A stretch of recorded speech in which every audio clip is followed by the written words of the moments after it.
እንደ ሀገር እንደ ህዝብ እንደ ትውልድ የተሰራ ስህተቶች ነው።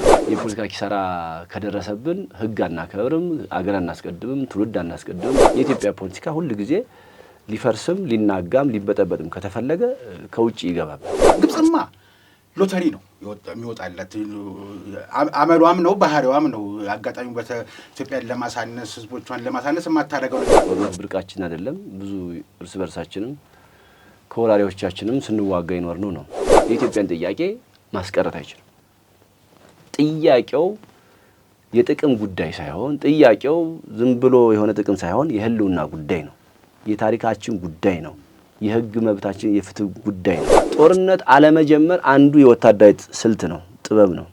ከጀመርክ ደግሞ ከማን ጋር እንደምገጥም ደግሞ ማሰብ ይጠይቃል። ወይ ክደህ እንደ ቀድሞ ሂድ፣ አለበዛ ይሄኛው መንግስት ካድ፣ ከዚህ በኋላ ከዚህ መንግስት ጋር ግንኙነት አይኖረኝም ከቀድሞ ፓርቲ ጋር የምቀጥለው ብለህ አቋም ወሰድ አይነት ጫና እንዳለ ያሳያል። ሰንደቅ ዓላማ የምንም ነገር ህልውና ነው፣ ፖለቲካ ነው፣ ሀገር ነው፣ ትውልድ ነው፣ ህዝብ ነው።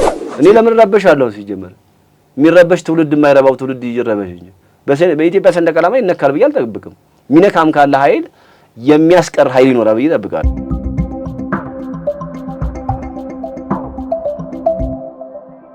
ጤና ይስጥልን ተመልካቾቻችን፣ ይህ በሀቅና ሳቅ ሚዲያ ተዘጋጅቶ ወደ እናንተ የሚደርሰው የፌርማታ እንግዳ የተሰኘው መርሃ ግብራችን ነው። እንደተለመደው ዛሬም አንድ እንግዳ ጋብዘናል። የውይይት አጀንዳችን ደግሞ የሚሆነው ሰሞነኛው በትግራይ የተከሰተው የታጣቂዎች አመጽ የሆነውና አመራሮቹ መልስ ከመስጠት ሸሽተው የተደበቁበትን ሁኔታ እናነሳለን። መጪውስ ጉዳይ ዘመንስ እንዴት ነው የሚሆነው? የትግራይ እናት የትግራይ አባት አሁንስ ልጆቹን ላልተገባ ጦርነት ገብሮ አሁንም በሀዘን ይቆራመዳሉ ወይንስ ያንን ያስቀርለት ይሆን ወይ? የእነዚህ የታጣቂዎቹ ጥያቄ የሚል ነገር አለ። የነሱ ጥያቄ ማንሳት ብቻ ሳይሆን የነሱን አይነት ጥያቄ እያላቸው ህወሓት ለጦርነት መዘጋጀቱ በተለይ ከሻዕቢያና ከፋኖ ጋር ጽምዶ ፈጥር ያለው ብሎ በኢትዮጵያ ህዝብ ላይ እና በሌላው ወንድም ህዝብ ላይ ጦርነት ለመክፈት የሚያደርጋቸውን እንቅስቃሴዎች በመቃወም ወደ አፋር ነጻ መሬት ሀራ መሬት ተብሎ በሚታወቀው የገቡ ታጣቂዎች አሉ። እነሱም ነፍጥ ይዘዋል። ምናልባትም የህወሓት የመጨረሻው ግብዓተ መሬት መፈጸሚያው ጊዜ ቀርቧል እየተባለም ነው። ያም ሆነ ይህ ሁሉ ችግር ያመጣው ፖለቲካ ነውና ፖለቲካ አመጣሹን ችግር ለመቅረፍ ምን መደረግ አለበት? አሁንስ ምን ቀረን? ከእንግዲህ ሁሉንም ነገር አየነው። በትጥቅም ትግል የታየው የሰው ልጅ ህይወት ቀጠፈ፣ መፍትሄ አልመጣም። እንደገና ለማስፈራራትና ከታሪካዊ ጠላቶቻችን ጋር በመተባበር በኢትዮጵያ ላይ የሚደረገው ዘመቻም እየተቀነባበረ ነው። ግን ህዝቡ በቁርጠኝነት የሚመከትበት አጋጣሚ ሊፈጠር ይችላል። ግን ከታሪካዊ ጠላቶቻችን ጋር የሚተባበሩ ባንዳዎችን እንዴት ነው የምንታገሰው? እንዴት ነው የምንገላገለው? የሚለውንም ሀሳብ እናነሳለን። እንደ አገር ያጋጠመንን የፖለቲካ ችግር እያለ አሁን ደግሞ ዘንድሮ ምርጫ ይደረጋልና በምርጫ ውስጥ ምን እንጠብቃለን? ገዥውን ፓርቲ የሚፎካከሩ ፖለቲካ ፓርቲዎች አሉ ብሎ መናገርስ ይቻላል? እስካሁን ድረስ ድምጻቸው የት ነው ያለው? ይህንንም ከቻልን እናነሳለን። ያም ሆነ ወቅታዊ ሁኔታ እንገመግማለን። ወቅታዊ ሁኔታ ገምግመን በለጥ ያለውን ደቂቃ ደግሞ በመፍትሄ ሀሳብ ላይ እንደ ዜጋ እንደ አንድ ፖለቲከኛ ትውልድን እንደሚቀርጽ እንደ አንድ መምህር እንግዳዬ መፍትሄ የሚሆነው ይሄ ነው የሚለውን ነገር እንዲያነሱልን እናደርጋለን። በፌርማታ እንግዳ መርሃ ግብር መሰረት እንግዳዬ ዛሬ በተደጋጋሚ የጋበዝኳቸው ናቸው። ምክንያቱም የፌርማታ እንግዳ ባህሪው ርዕሰ ጉዳዩ ከእንግዳው ጋር ይገጥማል ብለን ባልን ጊዜ ደጋግመን የምናቀርባቸው ስለሆነ ማለት ነው። እንግዳዬ በቅርቡም የዶክትሬት ዲግሪያቸውን ያገኙ በመሆኑ ዶክተር የሚለውን ዛሬ ጨምሬ ነው የምጠራቸው። መምህርና ፖለቲከኛም ናቸው። ዶክተር ጌትዬ ትርፌ የዛሬው የፌርማታ እንግዳዬ ናቸው። እንግዳዬ እንኳን ደህና መጡ። እንኳን ደህና ቆያችሁ። ቀደም ሲል በመግቢያ ለማለት እንደሞከርኩት እንግዲህ ያለውን ከሚዲያ ሰው እንደ ሚዲያ ሰው ከምሰበስባቸው ከማገኛቸው መረጃዎች ተነስቼ የኢትዮጵያ ፖለቲካ አሳሳቢ ደረጃ ላይ ነው። ፖለቲከኞቹም በምክርም በተግሳጽም ሊሆንላቸው አልቻለም። ኢትዮጵያን የማስቀደም ነገር የሚባል ነገር አለ። እስኪ ፖለቲካውን ገምግመው አሁን ያለውን ወቅታዊ ሁኔታ። መልካም። የኢትዮጵያ ፖለቲካ እንግዲህ በዚህ ቅርብ ጊዜ የተነሳ ጉዳይ አይደለም። የረጅም ጊዜ ችግር ድምር ውጤት ሆኖ አሁን ፈተናችን የበዛበት በየጊዜው ተኮትኩቶ ያደገ የፖለቲካ ስርዓትና የትውልድ ግንባታ ስርዓት መጨረሻ ላይ የምናጭድበትና እያጨድን ያለንበት ሁኔታ ላይ ነው የደረሰውና ፖለቲካችን በብዙ ነገር ግራ የገባው ነው። መርህም አልባ ነው እንደሚታወቀው። ህዝብንም ማስቀደም አይታይበትም፣ አገርን ማስቀደም አይታይበትም። ስሜታዊ እና የስልጣንን ፍላጎት መሰረት ብቻ ያደረገ ካልኩሌሽን እያደረጉ የሚንቀሳቀሱ ኃይሎች ለሀገርም ለህዝብም ፈተና ከሆኑ ሰነባብቷል። ችግሩ የሆነው እንዴት ከዚህ አረንቋ ውስጥ ከዚህ የዘቀጠ የፖለቲካ ስርዓት ውስጥ እንዴት እንውጣ የሚለው ይመስለኛል። ስለዚህ ምንድነው አጠቃላይ ሲታይ የኢትዮጵያ ፖለቲካ በርካታ ዓመታትን ያስቆጠረ ስለሆነ እሱን በየዘመኑ መፍታት ባለመቻላችን ዛሬ ለብዙ ጠውረድና ስቃይ ውስጥ ህዝብን መከራው እንዲያይ ትውልድ እንድንገብር አገር የአገር ሉዓላዊነትን ፈተና ውስጥ እንዲገባ አድርገናል። ከዛም ባለፈ ለብዙ ለውጭ ተጋላጭነታችን በጣም እየሰፋ መጥቶ እኛ ላይ እጃቸውን በአንድ በሌላ መንገድ ማስረዘም የሚፈልጉ ኃይሎች ሲያስረዝሙ የነበሩ ኃይሎች በእኛ የውስጥ ጉዳይ ላይ ጣልቃ መግባት ለውስጥ ጉዳያችን የቤት ስራ መስጠት አጀንዳ መስጠት ስራቸው የሆኑ ኃይሎች አሁን በብዛት በሰፊው ጥሩ የመግቢያ እድል መደላደል ሁሉ እየተዘጋጀላቸው ነው። በዛ መሰረት ደግሞ ሲንቀሳቀሱ ታያለ። ይሄን አንድ ዜጋ እንደ ኢትዮጵያ ህዝብ ሊያመንና ሊቆረቁረን ይገባል ብዬ አስባለሁ። በዚህ ደረጃ እስከሚደረግብን ድረስ የደረሰው እንደ ሀገር እንደ ህዝብ እንደ ትውልድ የተሰራ ስህተቶች ናቸውና የኢትዮጵያን ፖለቲካ ብዙ ጊዜ ያው እንደምታውቀው ስለ መፍትሄውና መድኃኒቱ ስናወራ ነው የኖርነው። ነገር ግን መድኃኒትና መፍትሄ የሚቀበል ፖለቲከኛና የፖለቲካ ደጋፊ ባለመኖሩ የምታጣውን የምትከስረውን የፖለቲካ ወይም የስልጣን ኪሳራ ብቻ እያሰላህ በሚያዋጣ ባገኘው አማራጭ ሁሉ ከመፈራገጥ ያለፈና ሀገር ከመጉዳት ያለፈ ጥቅም ሲታይ አታየውምና ይሄ አጠቃላይ የፖለቲካችን የራሱን ሞራል የጣሰ ነው። የራሱን ሞራል የጣሰ የፖለቲካ ኃይል ወይም ቡድን ወይም እንትን ከሱ ምንም የምጠብቀው ነገር የለም። ወደ ዘለግ ወዳለው ጊዜ ስትሄድ ደግሞ ፖለቲካችን ስርዓታዊ ቅኝ ግዛት ውስጥ የገባ ነው። ለዛ ነው ምን ማለት ነው ስርዓታዊ ቅኝ? የኛ ፖለቲካ ያልተረጋጋና ያልሰለጠነ ሀገረ መንግስት ግንባታው ላይ ስብራቶችና ጤነኛ የፖለቲካና ሀገረ መንግስት ግንባታ እንዳይኖር ያደረገው ብዙ አጀንዳ ሰጪዎች አገራት አሉ። ያንን አጀንዳ ደግሞ በአንድ በሌላ መንገድ በራሳችን ሰዎች እየተቀበል ገብቶንም ባልገባንም እናራግበዋለን። በዚህ የተነሳ ፖለቲካችን አልተረጋጋም። በህግና በስርዓት የሚመራ ፖለቲካ የለንም። የፖለቲካ ኪሳራ ከደረሰብን ህግ አናከብርም፣ አገር አናስቀድምም፣ ትውልድ አናስቀድምም። ይሄ ደግሞ የኢትዮጵያ ፖለቲካ ስሪት የተበላሸ እንዲሆን በእጅ አዙር የስርዓታዊ ቅኝ ግዛት የተገዛ ነው ፖለቲካችን። ከዛ ነጥለን መውጣት አልቻልንም እና ፖለቲካችን በእኛ እጅ አይደለም። ይሄ ሁሉ መከራ የምናየው ከኛው በቅሎ ከኛው የወጣ በእኛው እጅ ይሆን አይደለም። እያንዳንዱ የፖለቲካችን እንቅስቃሴዎች የፖለቲካችን ውጣ ወረዶች ላይ ብዙ እጆች አሉበት። የሚያራግቡ፣ የሚያጋግሉ፣ የሚደግፉ ብዙ አይነት አቅርቦት የሀብት፣ የእውቀት፣ የአጀንዳ፣ የአመራር የሚሰጡ ሁሉ እኛ ፖለቲካ ውስጥ ሲገባ ነው። ይሄን አሁን መሬት ላይ ያለ ነው። አሁንም ፖለቲካችን ነው የጠየቀኝ። ፖለቲካችን አሁንም የውጭ በተጨባጭ የውጭ ኃይሎች ገብተውበታል አይደለ? ብዙ ኢቭን ኤርትራ መንግስት እጁን እያስገባ ነው። ግብጽ ገብታለች በቀጥታ። እነዚህ ሁለት ሀገሮች አሁን በሰሜኑ ክፍል በሚገባ እየተንቀሳቀሱ ነው።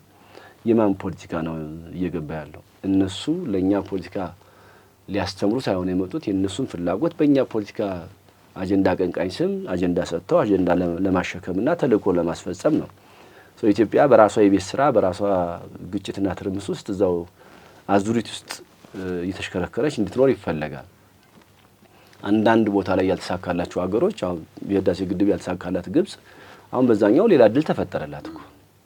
ስለዚህ አንዱ አጀንዳ ልሳካ ሲላቸው ሌላ አጀንዳ መፍጠር፣ ሌላ አጀንዳ ሲፈጥሩ ደግሞ አጀንዳ የሚቀበል በአንድም በሌላ አካል ፖለቲከኛና አክቲቪስት ወይ የሆነ ተልእኮ ያለው ደካማ ዜጎች አገርን የማያስቀድሙ ዜጎች የእንደዚህ አይነት አጀንዳ በመሸከም ሲያደርጉ ይታያል። አጠቃላይ ይሄን ደመር አድርገህ ስታየው ቅድም ያልኩ አገላለጽ ነው የሚመጥ ነው። አንዱ የራሱን የፖለቲካ ሞራል የጣሰ ሲስተም ውስጥ ነው ያለ ነው። ይሄ በተቃዋሚም በገዥውም ሲታይ የነበረ ነው።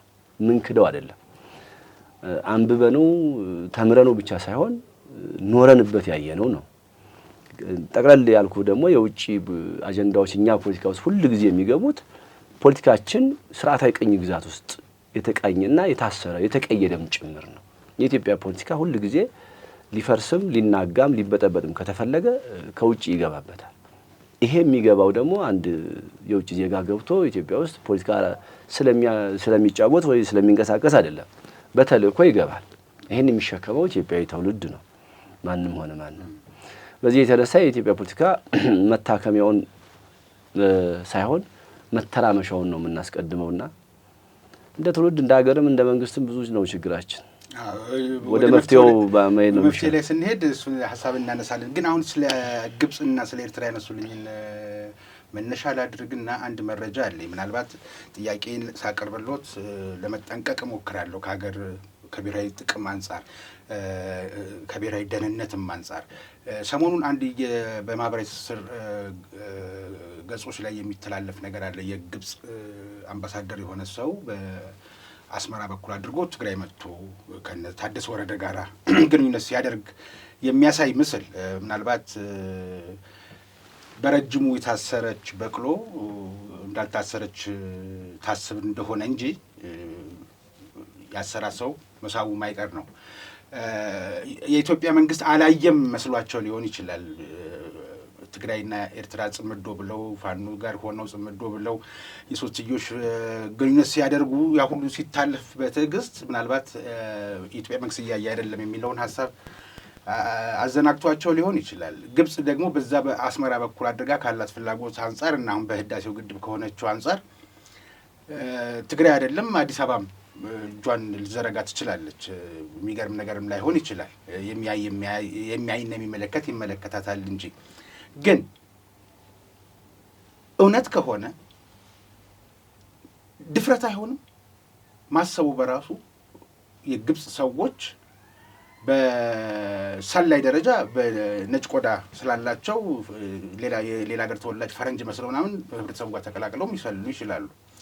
ከነ ታደሰ ወረደ ጋር መነጋገራቸው ግን እውነት ከሆነ ድፍረት አይደለም? እውነት ነው፣ እውነት አይደለም። እንግዲህ አሁን አንተ ያቀረበው መረጃ እኛም እንደማንኛውም ለማየት ሞክረናል። ምን ያህል እውነት ነው የሚባለው በዚህ ቴክኖሎጂ በዚህ ዘመን ላይ ትንሽ የሚፈታተን ነገር ቢሆንም እነሱ አለመድፈር የሚያዋጣቸው ከሆነ ድፍረት መዳፈር ለነሱ ብርቅ አይሆንም ብዬ አስባለሁ። ምክንያቱም ከሩቅ ነው የሚጫወቱት። እንደምታወቀው የድንበር ወሰን አያገናኘንም። የሚያገናኘን ጎረቤቶቻችን በሙሉ ሌሎች ናቸው።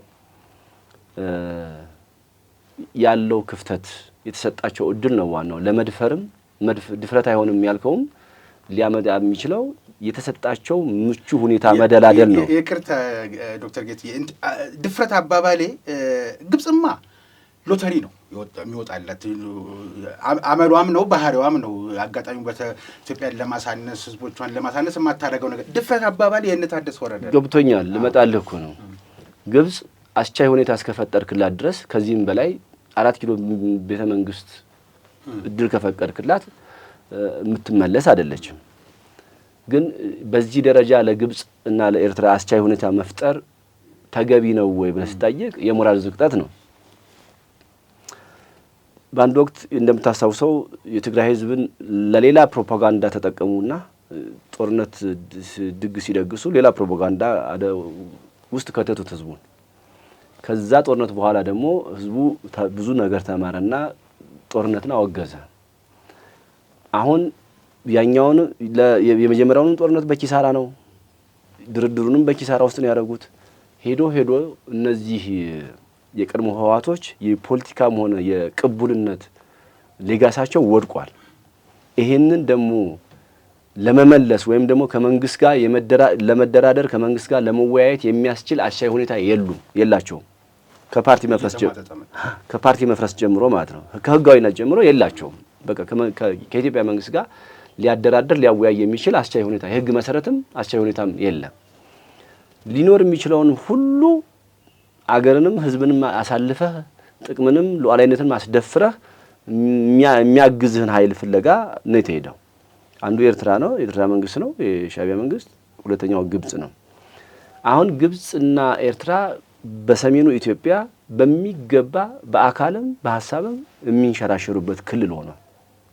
ይሄን መካድ አይቻልም ማለት አንደኛ እዛ ያለው በስመ ጊዜያዊ አስተዳደር ምንም ረብ የለሽ መሆኑ ነው። ክልሉንም እየተቆጣጠረው አይደለም ያስተዳድራል። ሁለተኛ የቀድሞ የህወሓት ክንፍ የተገነጠለው ማለት ነው የያዘው የታጣቂ ኃይል ሌላ የትጥቅ ማጠናከሪያ የመሳሪያ ትጥቅ ሌላ ጫና ሌላ አቅም የሚፈጥርበትን መንገድ ከነዚህ ከሁለት ሀገሮች ጋር ግንኙነት እየመሰረተ ነው። እነሱም ይሄዳሉ ከዛም ይመጣሉ። ግልጽ ነው። ስለዚህ የግብጽ በዚህ ደረጃ መዳፈር እንድንደፈር ያደረጉን ኢትዮጵያዊ ዜጎች የኛው ወንድሞች የሞራል ዝቅጠት ያመጣው ጣጣ ነው። የቀድሞ ህወሓት አመራሮችን ጨምሮ ማለት ነው። በእርግጠኝነት ከነዚህ ኃይሎች ገጥመው የሚያመጡት የወታደራዊ መጠንከሩ አቅም መገንባት በዘላቂነት የትም አያደርሳቸው። አሁን ተላላኪ ሆነው ነው አጀንዳ እያንዳንዷ የሚያገኙት እርዳታ በሙሉ እያንዳንዱ እርዳታ ላይ እያንዳንዱ አጀንዳ ተጀርባ ተሸክመው ነው ለነዛ አገሮች ፍላጎት የሚሆን ጥቅም የሚሆን አጀንዳ ተሸክመው ጭምር ነው እርዳታውን እያገኙት ያለ። መልሶ ነገም ለኢትዮጵያ ብቻ ሳይሆን ለራሳቸውም ህልውና የሚያስቀጥል ሆኖ አይመጣም። ምክንያቱም የነዛንም ተልእኮ የሚሰጡን አካሎች ፍላጎት እስካላስከበርክ ድረስ ውጤት እስካላመጣ ድረስ መልሶ እሳቱ ለአንተ ሊበላ ይችላል። ግን ኢትዮጵያን በሚገባ እየፈተናት ያለው በራሳችን እና በራሳችን ነው። እነዚህ ኃይሎች የሚፈነጩት በእኛን መሰረት የእኛን ትካሻ ተጠቅመው ነው። ለነዚህ ኃይሎች በር እየከፈትን ያለ ነው። ለነዚህ ኃይሎች እድል እየሰጠን ያለ ነው የኛው ኢትዮጵያ ዜጎች ነን።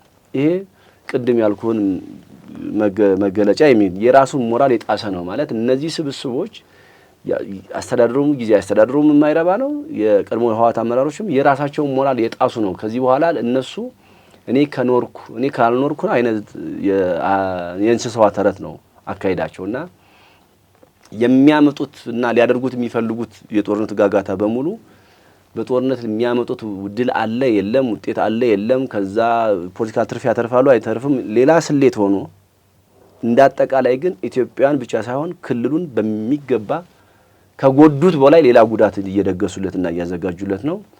በእርግጠኝነት ይሄን ድግስ ወይም ከዚህ ድግስ ላይ የትግራይ ህዝብ ይሳተፋል ብዬ አልጠብቅም። እንኳን የትግራይ ህዝብ በባለፈው በሀዘን ቤቱ ተሞልቷል አይቶት አይደለም ራሱ ታጣቂውን ተዋናይ ነበርም የተባለው መሮት አሁን ያለበትን ደረጃ የሚያየን ነው። ደሞዝ የሚባል ነገር ተከፍሎት አያውቅም። ተሐድሶም ወስደው ወደ ሌላ የስራ መስክ ትገባለም የተባለው አልተፈጸመለትም እና ከ50% ወደ 60% የሚጠጋው አለኝ ከሚለው የህወሓት ታጣቂ ወደ ሀራ መሬት እንደሄደ ነው። አንዳንድ የመረጃ ምንጮች በተረጋገጠ ሁኔታ ተጠቀሱ አይደሉም፣ ግን አንዳንድ መረጃዎች ከ60% የሚጠጋው ታጣቂ ኃይል ወደ ሀራ መሬት እንደሄደ ይገለጻል። የተቀረው ኃይል ደግሞ ወደ 28 እስከ 30 በመቶ የሚሆነው ትናንትና ለተቃውሞ የወጣው ነው ይባላል። እንግዲህ በቀረው ኃይል 12 ምናምን በሚሆን ኃይል መልሱ ጦርነትን ማካሄድ ይችላል ወይ የሚለውን ነገር ሲነሳ ሻዕቢያ ላለው ድብቅ አጀንዳ ኢትዮጵያ የወደብና የባህር በር ጥያቄን ከማንሳቷ ጋር በተያያዘ የወያኔን ልብስ ለብሶ የህወሓትን ታጣቂዎች ልብስ ለብሶ በመመሳሰል ይሰማራ ይሆናል ተብሎ ነው ወታደራዊ ተመልካቾች የሚናገሩት። ያም ሆነ ግን ለቀጣናው ከዚህ በኋላ በዚህ ዘመን ላይ ቀይ ባህር በእነማን እንደተከበብን ስለምናውቅ በተለይ እኛ ቀንዱ አካባቢ ያለን ሰዎች ጦርነት ያዋጣናል የውስጥ ጉዳይ ያለብን ከሚለው ጋር ያገናኝ ለህልውና አደጋ ከሆነ ያው ጦርነትን ትመርጣለህ። ጦርነትን ማንም አይመርጠውም። ለኢትዮጵያ ደግሞ አይበጃትም። ጦርነት ብርቃችን አይደለም። ብዙ እርስ በርሳችንም ከወራሪዎቻችንም ስንዋጋ ይኖር ነው። ለኔ የቀድሞ ህወሓት አመራሮች እና የያዟቸው ታጣቂዎች ለጦርነት አታቦ መምታት የሚገፋፋቸው ኃይል የራሳቸው እጃቸው ላይ ያለው ኃይል አይደለም ወይም አቅም አይደለም። ቅድም እንዳልከው አንዱ አቅማችን ይሆናል ብለው የገመቱት የኤርትራ መንግስት ነው። ትጥቅም ሎጂስቲክስም እንዳልከው ደግሞ ያ ክልል በብዙ ነገር ክፍት ስለሆነ ማንም ለኢትዮጵያ መልካም የማያስብ ሀገር ሁሉ ገብቶ እየወጣበት ስለሆነ አስመስሎ በመልክ ራሱ ከኤርትራ ጋር ያለን አንድ አይነት መልክ ስለሆነ የኤርትራ ጦር አለመግባቱ ዋስትና የለም። እንደ መንግስት ግልጽ በሆነ ነገር አይገባም። የኤርትራ መንግስት ዋጋ ያስከፍለዋል። ሊመልሰውና ሊያገኘው የማይችለውን እድል ሁሉ ሊያጣ ይችላል። ነገር ግን በእጃዙር ቅድም ባልከው አገላለጽ አይሰለፍም ብለህ አይጠበቅም። ይሰለፋል። እነሱም አንድ እንደ ጉልበት ሊያዩት የሚችሉት እንደ ኃይል ይጠቅመናል ብለው ያሰሉት ይመስለኛል። ከዚህ አካባቢ ሊመጣ የሚችለውን ኃይል የተገባላቸውን ቃል ጭምር ይመስለኛል። የሎጂስቲክስ ብቻ ሳይሆን የሰው ኃይልም ጭምር። የኤርትራ መንግስት ደግሞ በብዙ ነገር ልታጠነክርና ተልእኮዋን እንዲያስፈጽምላት ልትሾም ትችላለች ተብሎ የሚጠበቀው አሁንም ግንኙነት አለ ተብሎ ግብጽ ናት። ስለዚህ የግብጽ ዜጋ በቀጥታ ገብቶ ይዋጋል ተብሎ አይጠበቅም። ግብጽ ወታደራዊ ትጥቆችንና ሎጂስቲክሶችን በማቅረብ ከኤርትራ ወታደር ገዝታ ልታስገባ ሁሉ ትችላለች፣ ተዋጊ ሁሉ። ይህንን እንደ አንድ ዜጋ እንረዳለን። አገርም ኢትዮጵያም ህዝብ ይረዳዋል ብለን እንጠብቃለን። መንግስትም ይረዳዋል። ግን ይሄ ሁሉ ሲደረግ ቅድም እንዳልከው በተደረገው ነገር ሁሉ መንግስት ደግሞ መንግስት ስትሆን መጮህ የለብህ። እንዲሆነብኝ እያልክ የምትጮህና የምትናገር መንግስት ይሆን አለብህ። መንግስት በጥንቃቄ መከታተል ያለበት ይመስለኛል። ክፍተት አለ እዛ ክልል። መንግስት በቂ መረጃና ማስረጃዎችን ከማሰባሰብ አንጻር ክፍተት ያለ ይመስለኛል። ይህ ክፍተት አለ ማለት ደግሞ ጉዳዩን አያውቀውም ማለት አይደለም። ጉዳዩን አይከታተለውም ማለት አይደለም። መቼ እንዴት መልስ መስጠት እንዳለብህ፣ መቼ እንዴት መረጃ መውሰድ እንዳለብህ ደግሞ ሂሳብና ስሌት ይጠይቃል። መተንተኑ ራሱ መረጃውን ሰብስቦ በቋት አድርጎ መተንተኑ ራሱ ጊዜ ሊወስድ ይችላል። ጊዜ ይወስዳል። ሁለተኛ ደግሞ መቼ እንዴት መፍትሄ መስጠት እንዳለብህ፣ መቼ እርምጃ መውሰድ እንዳለብህ ሂሳብም ካልኩሌሽንም ይጠይቃል። ዝም ብለህ የምትጋፈጠው ነገር አይደለም። ምክንያቱም ኢትዮጵያ ውስጥ ያለው ፈተና ዘርፈ ብዙ ነው። ይሄ ሰሜኑ ያለው መንገራገጭ ከኢትዮጵያ አቅም በላይ ይሆናል ተብሎ ተጠብቆ ሳይሆን ወይም ተሰግቶ ሳይሆን እሳቤው መንግስትን በዚህ ጠምደህ የቤት ስራ እዚህ ውስጥ እንዲርመጠመጥ በውስጥ ግጭታችን ብቻ ታስሮ ደካማ የመንግስት መዋቅርና ደካማ መንግስት እንዲሆን ከዛ የምትፈልገውን ተልእኮ ደግሞ በሌላ አጀንዳ ለማስፈጸም የሚፈለጉ የሩቅ አጀንዳዎች ግን ረጅም እጅ ያላቸው አካሎች እንዳሉ ይታወቃል። ይሄ እንደተጠበቀ ሆኖ የቀይ ባህር ጥያቄያችን እንደሚታወቀው የባህር በር ጥያቄያችን ደግሞ ያንገበገባቸው ያቃጠላቸው አንዱ እነዚሁ ሀገሮች ናቸው። ዋናዋ ግብጽ ናት። ከባህር በር እንድንርቅ ሴራ የሰራችው በራሷ ዲፕሎማት በወቅቱ የተባበሩት መንግስታት ውስጥ ካለ ዲፕሎማት በራሷ ዜጋ ጀምሮ የሰራችው ስራ ነው። ተሳክቶላት ነበር። አሁን ደግሞ ጥያቄውን የምናስመልስበት መንገድ የምንሄድበት መንገድ ሊሳካ እንደሚችል ስጋት ስለሆነባት ይህንንም እንዳይሳካ ለማበላሸት አጋሮቿን ሁሉ ይዛ የማታደርገውና ማስቆፍረው ጉድጓድ አይኖርም። አንተ ለየትኛው ነው ኃይልህን ማዘጋጀትና ማደራጀትና መዘጋጀት ያለብህ ነው? የትኛው ነው ከፍተኛው ቅድመ ሁኔታ መስጠት ቀዳሚ ነው ብዬ አስባለሁ። አንዱ አጠቃላይ አገራዊ ጉዳይ ላይ ሊያመጣ የሚችለውን ኃይል ሊመጥን የሚችል ኃይልና አቅምህን ማዘጋጀት ነው። እንደው በትንሽ በትልቁ አቅምን ማዳከምም ተገቢ አይደለም። የመንግስትን አቅም በትንሽ በትልቁም ራስን እዛ ጉዳይ ላይ መጥመድ ተገቢ አይደለም። አይምሮህን ጊዜህን እዛ ጉዳይ ላይ መጥመድ ተገቢ ነው ብዬ አላስብም። ለምን? አንድ እውነታ አለ እዛ። የትግራይ ህዝብ ጦርነት አይፈልግም። ስለዚህ የጥቂት ግለሰቦች ስብስብ የተወሰነ ቁጥር ያለው ታጣቂ የሩቅ አገሮችና ጎረቤት አገሮች ድጋፍን መነሻ አድርጎ ሊመጣ የሚችለውን ጦርነት ከኃይል አሰላለፍ አንጻር አገር አይጎዳም አትልም፣ አካባቢውን አይጎዳም አትልም። ጦርነት ጎጂ ነው። ግን ከኃይል አሰላለፍ አንጻር እዚህ ግባ የምትለው ነው ጉዳይ አይደለም። ይሄ ማለት ይሄ ኃይል ማለት ለኛ የውስጥ ስራ ሰጥቶ ጥያቄያችንን ምንፈልገውን የባህር በር ጥያቄ ለማሳካት በምንፈልገው ልክ እንደተባለው በዲፕሎማሲ ነው ያለነው እስካሁን ድረስ ማግኘት የሚገባን እንዳናገኝ የሚሄዱበት መንገድ ርቆ ዘልቆ ከሄደ መንግስት ሁለቱንም መፍታት ይችላል። ሁለቱንም በተመሳሳይ ነገሮችን መፍታት ይችላል። ቀድሞ መምታትና መልስ መስጠት የሚገባውን ሰጥቶ ከጨረሰ በኋላ ወደዛኛው መዞር ይችላል ማለት ነው። ዞሮ ዞሮ እንዲያይ ግጭቶች ያነሳነው ጥያቄ እንዲኮላሽ ለሚያደርጉት አጀንዳ በፍጹም መኮላሸት እንደማይችል ደግሞ መንግስትም ያምንበታል ብዬ አስባለሁ። እንደ አንድ ዜጋ በመንግስት ቦታ ሆኜ ባስበው ሁለቱም የኢትዮጵያን ጥያቄ ማስቀረት አይችልም። ጥያቄው የጥቅም ጉዳይ ሳይሆን ጥያቄው ዝም ብሎ የሆነ ጥቅም ሳይሆን የህልውና ጉዳይ ነው። የታሪካችን ጉዳይ ነው። የህግ መብታችን የፍትህ ጉዳይ ነው። በዓለም አቀፍ ህግ የተደነገገ የመብት ጥያቄ ነው ያነሳ ነው። የመብት ጥያቄ አልፎ ህልውና ስለሆነ ህልውና ማስቀጠል ደግሞ ጥያቄ ውስጥ የሚገባ አይደለም። የህልውና ጉዳይ ነው የቀይ ባህር ጉዳይ ብለን ካነሳ ነው ህልውና እንዲቀጥል ከሆነ ይሄ ሁሉ ትግል የምታደርገው ለህልውና ሊያስቀጥል የሚችሉ ጉዳዮችን በሙሉ ማሳካት ግዴታ ነው። እንደዚህ አይነት የጨነገፈ ቅድም እንዳልኩ የከሰረ ፖለቲካ ሁሉ እንደዚህ አይነት ትልልቅ ጥያቄዎቻችን ያኮላሻል ብሎ ማሰብ ወይም ያበላሻል ብሎ ማሰብ ደካማነት ነው። ግን ተጽዕኖ ያደርስም ብለህ አትጠብቅም። ተጽዕኖ ሊያደርስ ይችላል፣ ፈተና ሊሆን ይችላል። ግን ታዲያ ፈተናና ተጽዕኖ መመከትና መፍታት ካልቻልክ ምኑን መሪ ነህ የሚለው ጥያቄ ነው የሚያካተለው። አጠቃላይ ግን የሚያሳዝነው በአድዋም በአፄ ዮሐንስም ዘመን እኮ እንደዚህ አይነት ለጣሊያን የገበሩ መኳንንቶችና መሳፍንቶች ነበሩ በዛ አካባቢ። በየዘመኑ ግን እንዲህ አይነት ከጎረቤት ሀገሮች ያውም ለኢትዮጵያ መፍረስ፣ መበታተን፣ መድቀቅ ለሺህ ዘመናት ለሚሰሩ ሀገራቶች ጋር መተባበሩ የትውልድ ተወቃሽነት፣ የታሪክ ተጠያቂነት፣ የህግ ተጠያቂነት እንዳለ ሆኖ የህሊናም ተጠያቂነቱ ከፍ ያለ ይመስለኛል። ከህሊና ተጠያቂነት ጋር በተያያዘ ባንዳ ነው። የባንዳ ደህና የለውም።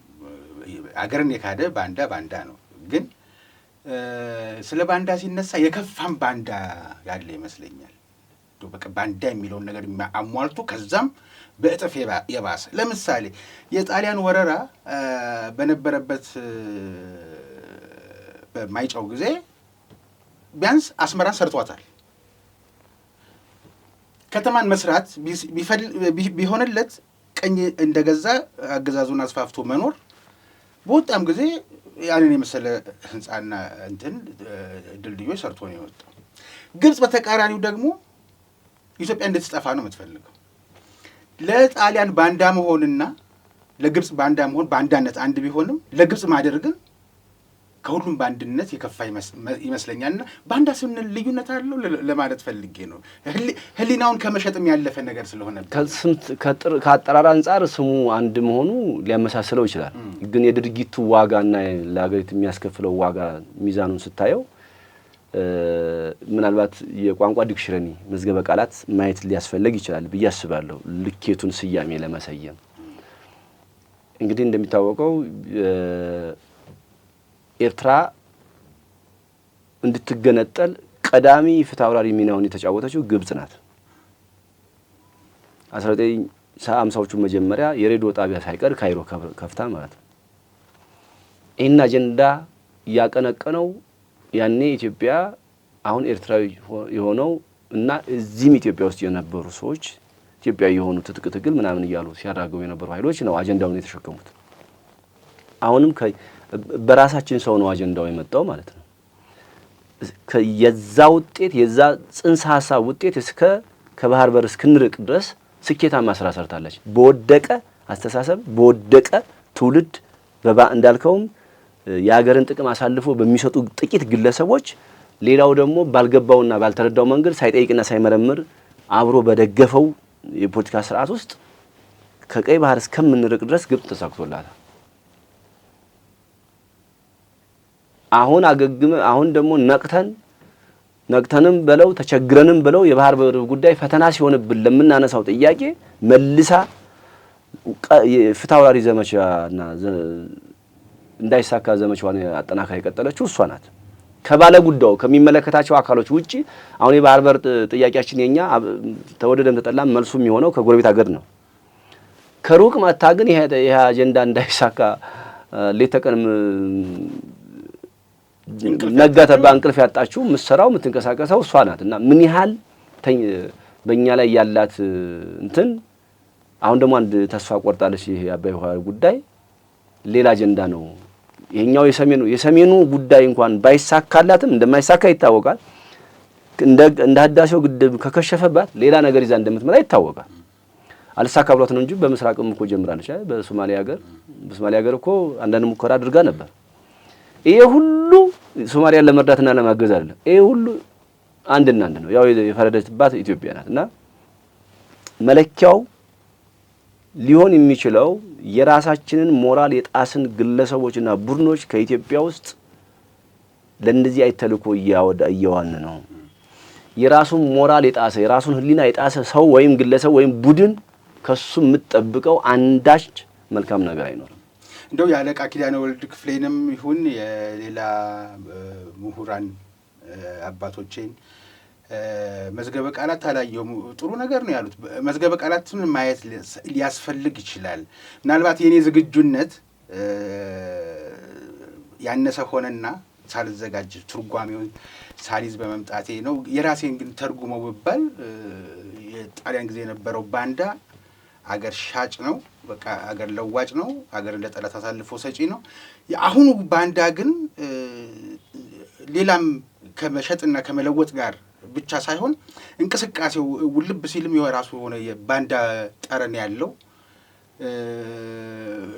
በቃ ባለባበሱም በምኑም ስጋ ለብሶ የመጣ አርጌ ነው የማየው። ምክንያቱም ኢትዮጵያ እስከ ወዲያኛው ድረስ እንድትፈርስ የሚፈልግ እስከ ወዲያኛው ድረስ በድህነት አረንቋ ተዘፍቃ እንድትኖር እንዲፈረድባት ማድረግ ማለት ነገ እኮ ጠላት የሚሰጠው ፍርፋሪም ሲያልቅ እኮ መቼም ብቻውን አይደለምና የተፈጠረው የቤተሰብ ሰው አካል ይኖረዋልና ቤተሰቦቹም ለዛ ችግር የሚጋለጡትና በምን አይነት ስሌት እንደሆነ አላውቅም። ግን አሁን በስነ ልቦና ደረጃ ጉዳት እያደረሱ ያሉትም እነዚህ ሰዎች ናቸውና ጥይት ከሚተኩሰው የአገሩን ሉዓላዊ ድንበር ከሚያስከብረው ወታደር ባሻገር የእነዚህን ሰዎች ስነ ልቦና እንዴት ነው መመከት የሚቻለው? አሁን ይሄ የመንግስት የፌዴራል መንግስት ላይ ነው የሚሆነው። ግን እነዚህ ተልእኮ የሰጧቸው ሀገሮች አሁን ቅድም የጠራናቸው ሀገሮች ኤርትራ፣ ግብጽም በዚህ በሰሜኑ ጉዳይ የሚሄዱበት ሂደት በሙሉ ትርፍ እስካላመጣላቸው ድረስ ኪሳራ ካመጣባቸው ወደ ኋላ ራሳቸውን መጎት መሳባቸው አይቀርም።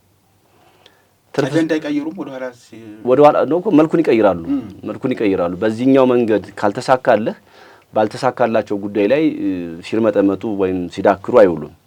ግን አሁን እናተርፋለን ብለው በእርግጥም እያተረፉ ነው። ማተረፋቸው አንዱ ያን ክልል የሚገቡበት የሚወጡበት አጀንዳ የበለጠ የሚጭኑበት ሰው እና ቡድን አግኝተዋል። ይሄ ተልእኮ ተሸካሚው ኃይል ደግሞ የሚፈልገውን ተልእኮ እና የሚጠበቅበትን ተልእኮ መፈጸም እስካልቻለ ድረስ በእነሱም ይወድቃል፣ በዚህኛውም ኃይል መመታቱ አይቀርም። የበለጠ የሚሆነው እኔ አንድ ነገር ቅድም ነግረህ የትግራይ ህዝብ አሁን ጦርነት ስለማይፈልግ ይህን ፍላጎት መንግስት በደንብ አድርጎ መጠቀም አለበት። የትግራይ ህዝብ ጦርነት አይፈልግም። ስለዚህ ከህዝቡ ጋር ያለውን የመንግስት ግንኙነት የፌዴራል መንግስት እና ጊዜያዊ አስተዳደሩን ወይ ደግሞ ጊዜያዊን አስተዳደሩን የማዘዝ የመቆጣጠር ስልጣን አለው ፌዴራል መንግስት አይደል? እሱንም ተጠቅሞ ራሱን በህግ አግባብ ያንን የክልሉን ህዝብ ጦርነት የማይፈልግና ጦርነት የጠላ ህዝብ መሆኑን እንደ ትልቅ አጋጣሚ ተጠቅመህ አየር ላይ ተንሳፈው በብዙ ድጋፍና በብዙ ዶላር የጉልበት አለን ብለው የሚፎክሩ ኃይሎችን አደብ ማስገዛት ያስፈልጋል። በህግም በውይይትም በድርድርም በለው አለፍ ካለ ያው በጉልበት ማለት ነው።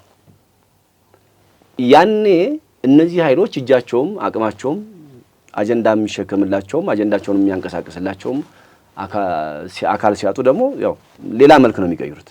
መንግስት ግን እዛ ውስጥ ያለውን ፍላጎት በደንብ መጠቀም አለበት። አሁን ጦርነት አይፈልግም። አሁን እዛ አገልግሎት፣ ምግብ፣ እርዳታ ነው የሚፈልገው። ትምህርት፣ ሰላም ነው የሚፈልገው።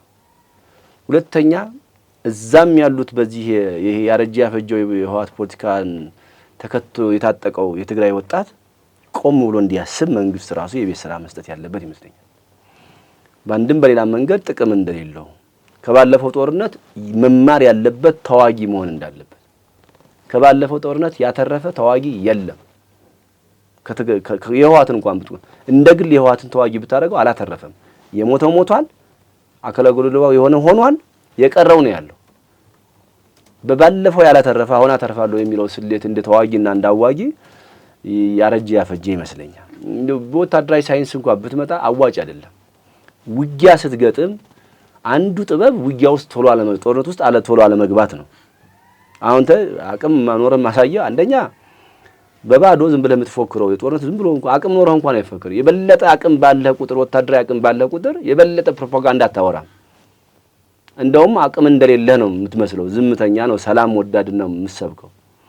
እነዚህ ግን ካላቸው ትጥቅና ታጣቂ በላይ ሊያመጡ የሚፈልጉት ፕሮፓጋንዳ ብዙ ነው እንደምታውቀው። መንግስት ግን ዝም ማለቱና ጊዜ መስጠቱም የራሱ የሆነ ስራውን በራሱ ጊዜ የሚፈጅ ነው። ማሰብ ይጠይቃል። ቅድም እንዳልነው መንግስትም ራሱን ማዘጋጀትና ማደራጀት ያስፈልገዋል። ነገር ግን ጦርነት አለመጀመር አንዱ የወታደራዊ ስልት ነው፣ ጥበብ ነው። ከጀመርክ ደግሞ ከማን ጋር እንደምገጥም ደግሞ ማሰብ ይጠይቃል። ከጀመርከው ደግሞ ማጠናቀቅ መቻል አለ። ማጀምረውን ማጨርሰውን ጦርነት ማትወጣውን ጦርነት መጀመር መልሶ ለራስህ ድቀት ነው፣ ለዛም አካባቢ አደገኛ ነውና በእርግጠኝነት መንግስት በደንብ የሚሰራበትን ቅድም ያልኩት ነገሮች የሚጠቀምና የሚሰራ ከሆነ የትግራይን ህዝብ አሁን የትግራይ ህዝብ የሚፈልገው ፍላጎት ላይ መሰረት አድርጎ መንግስት አለፍ ብሎ ጣልቃ መግባት አለበት። ጊዜያዊ አስተዳደሩም አንዳንዴ በሁለት ተወጥሮ ነው ያለው። እዛ የሚጫነው ኃይል አለ፣ እዚህ ደግሞ ምንም የሚረባ ነገር ሲሰራ አታይም። አዎ፣ ግን ጫና ውስጥ አለ ማለት ይቻል አይመስለኝም። ለምንድነው ጫና የምንለው? መስራት ካልተቻለ እኮ መልቀቅ ይቻላል። ግን የዛኛው ቡድን ፍላጎት ይሳካ ዘንድ ሁለት እግር አለኝ ተብሎ እንደ ድልድይ ሆኖማ እያገለገለ እንደሆነ ይታወቃል እኮ መሬት ላይ ነው ያለው እኮ። አሁን እሱ እንደ ድልድይ ሆኖ ያገለገለው ወዶ ነው ፈቅዶ ነው ከዛኛው ዓላማ ጋር በግልጽ ቆሟል አልቆመም የሚለውን ትንታኔ ነው ካል ያኛውንም ማጣት አይፈልግም። መረጃዎች በውዴታ ላይ የተመሰረተ እንደሆነ ነው የሚያሳየው። አዎ ኖ ያኛውን ማጣት አይፈልግም። አሁን ጊዜው ያስተዳደር የኛውን ደግሞ ማጣት አይፈልግም። ያኛውን ማስቀየም አይፈልግም። ያኛውን ማጣት አይፈልግም። የኛውን ማስቀየም አይፈልግም። እንዲህ አይነት ጨዋታ ምንድነው የሚሆነው? ለእንደዚህ አይነት ተልቆ ላላችሁ ኃይሎች እንደ ድልድይ ሆነ ነው የምታገለግለው። ከዚህ መንግስት ጋር ያለህን ግንኙነት በሙሉ አሳልፈህ እየሰጠህ ነው። መረጃ ሰጠህ ማለት ከመረጃ በላይ የባለፈው ጦርነትም የመረጃ ጨዋታ ነበር፣ ሽያጭ ነበር አለ። ስለዚህ ጊዜው አስተዳደሩ ለዛኛው ኃይል እንደ መረጃ አቀባይ ሆኖ የተቀመጠ ይመስለኛል። መንግስት በስመ ጊዜያዊ አስተዳደር የሚያደርገው ግንኙነት በራሱ ዋጋ እያስከፈለው እንደሆነ የገባው አይመስለኝም። ወይም ደግሞ ተቸግሯል። እያንዳንዱን ከትግራይ ጊዜያዊ አስተዳደር ጋር ያሉት ግንኙነቶች ያኛው ኃይል ያውቀዋል። በአንድም በሌላ መንገድ ደግሞ ይሄ ጊዜያዊ አስተዳደር በአገሪቷ ጉዳይ ላይ በስብሰባም ሆነ በምንም ነገር የሚደረጉ ነገሮች እንደ ሀብት ወደዛ የሚተላለፉ ከሆነ ቅድም ያኑ ኃይሎች ነው የሚጠቀሙት አይደለ? እነ ግብጽና ኤርትራ። ይሄ ማለት በስመ ህዝብ አስተዳድራለሁ ብለህ በስመ የመንግስት ተወካይ በስመ የህዝብ ተወካይ ብለህ ተብለህ አገርን አሳልፎ የመሸጥ ያህል ነው። ቅድም ያልከውም አንዱ ባንዳነት ሊያሰኝ ይችላል። ስለዚህ ይሄ የሚሆነው መንግስት ጊዜያዊ አስተዳደሩን ሙሉ ለሙሉ ማመንና ኃላፊነት መስጠት ተገቢ ነው ብዬ አላስብም። ምክንያቱም ድንበር ላይ ለታሪካዊ ጠላቶቻችን ድንበር ላይ ስለሆነ ማለት ነው። ይሄ ኃይል አሁን ጊዜያዊ አስተዳደሩን የያዘው ኃይል ህወሓት የነበረ በህወሓት መዋቅር የመጣ ያረጀ ጦርነቱም ባለፈውም ጦርነት ከህወሓት ጎን ሆኖ የተሰለፈ ኃይል ነው። አሁንም ህወሓት የሚባል ነገር ቅቡልነት እንዳለው የሚሰብክ ቡድን የሚሰብክ ነው። ግን ቅቡልነቱማ ወደቀ አይደለ? አገሪቷ ህግ እኮ ተሰርዟል። የቀድሞ ህግ ህወሓት ነው ማለት ያለበት እኮ አንተ ራሱ። ህወሓት እኮ የሚባለው ፈርሷል፣ ኢትዮጵያ ውስጥ አይቀጥልም ተብሏል። ስለዚህ የቀድሞ ህወሓትን ጦርነት ወክሎ ነው የተዋጋው። የሚሻለው መንግስት አሁን ህወሓትን የማይደግፍ ኃይል አለ እዛ በፖለቲካ በአገሪቷ ህግ የፖለቲካ ድርጅት የያዙ አቅማቸው ደካማ ቢሆን ጊዜያዊ አስተዳደር ከዚህ ኃይል ነው መምጣት ያለበት። ከህዝቡ ከዚህ ኃይል ከትግራይ ምሁራን ፍላጎት ካላቸው የትግራይ ተቆርቋሪና የኢትዮጵያዊነት ተቆርቋሪነት ያላቸውን ስብስቦች አደራጅተህ ምናልባት ምርጫ ከተካሄደ 2018 ለሚቀጥሉ 6-7 ወር ውስጥ ሊያስተዳድር የሚችል መሾም ትችላለህ፣ መዋቅር መፍጠር ትችላለህ። አለበለዚያ ይሄኛው አሁን ኦልሬዲ ጠቅላላ የጊዜው አስተዳደሩ ገበናም የጊዜው አስተዳደሩ አቅምም የጊዜው አስተዳደሩም አጠቃላይ ስነልቦና ወደዛው ሀይን ተወስዷል። በብዙ ነገር አንድ ከዓላማ አንፃር ከፍላጎት አንፃር፣ ሁለተኛ በራሱ ጫና አለው። አሁን በቅርቡ ወደ ጊዜው አስተዳደሩ ቢሮ የገቡ ሰላማዊ ሰልፍ ትዝ የሚል ከሆነ የመብት ጥያቄ ነው ፊት ለፊት የሚታየው አጀንዳ፣ ግን እሱ ብቻ ነው ወይ ከጀርባ ነው ጥያቄው? መሰረታዊ የሆነ መብት ጥያቄ ተብሎ ነው የሚገባው። የባለፈውንም የቀድሞውንም ጊዜያዊ አስተዳደር ፕሬዝዳንት በእንደዚህ መልኩ ለማሸሽና ለማባረር ተሞክሯል፣ ተሳክቶላቸዋል። አሁን ወይ ሙሉ ለሙሉ ካድና ከኛ አሁን አለበለዚያ ልቀቅ አይነት የቤት ስራ ይመጣ ይመስለኛል ለጊዜያዊ አስተዳደር። ወይ ክደህ እንደ ቀድሞ ሂድ፣ አለበለዚያ ይሄኛው መንግስት ካድ፣ ከዚህ በኋላ ከዚህ መንግስት ጋር ግንኙነት አይኖረኝም ከቀድሞ ፓርቲ ጋር የምቀጥለው ብለህ አቋም ውሰድ አይነት ጫና እንዳለ ያሳያል። ለዚህ የሚሆን ሎጂስቲክስ እና አቅም ደግሞ ማሳያዎች ከሶስተኛ ወገን ከሩቅ ሀገርና ከጎረቤት ሀገሮች ፍላጎቶች እንዳሉ ይታያል። ይሄን ሁሉ እንግዲህ መንግስት በተለያየ መንገድ ሳይከታተለው ይቀራል ብለን አጠብቅም። በደንብ የተከታተለው ነው፣ ግን ውስንነት እንዳለበት ግን ያሳያል። እዛ ክልል በቂ መረጃ በቂ ማስረጃ እና በቂ እንቅስቃሴ አድርጓል ብሎ ለመገመት ያዳግተኛል። ምክንያቱም ብዙ ነገሮች ድንበሩም ክፍት ሆኗል አይደል? ይሄ ለህዝብ ግንኙነት ጀመርን ብለው ራሳቸው ድንበሩ ክፍት የሆነው የኤርትራ ደህንነቶች መቀሌ ገብተው እንዲወጡ፣ የኤርትራ ዲፕሎማቶች መቀሌ ገብተው እንዲወጡ፣ የግብጽ ዲፕሎማቶችና ደህንነቶች እንዲገቡ እንዲወጡ ነው። ዋናው ዓላማ እሱ ነው። የሰዎች መንቀሳቀሻ ብቻ ሳይሆን ለተፈለገው የጽምዶ ጦርነትና ግጭት አስቻይ ሁኔታ ለመፍጠር ነው። በቃ ምቹ ሁኔታ ለመፍጠር ነው። ዞሮ ዞሮ ተልዕኮ አለው።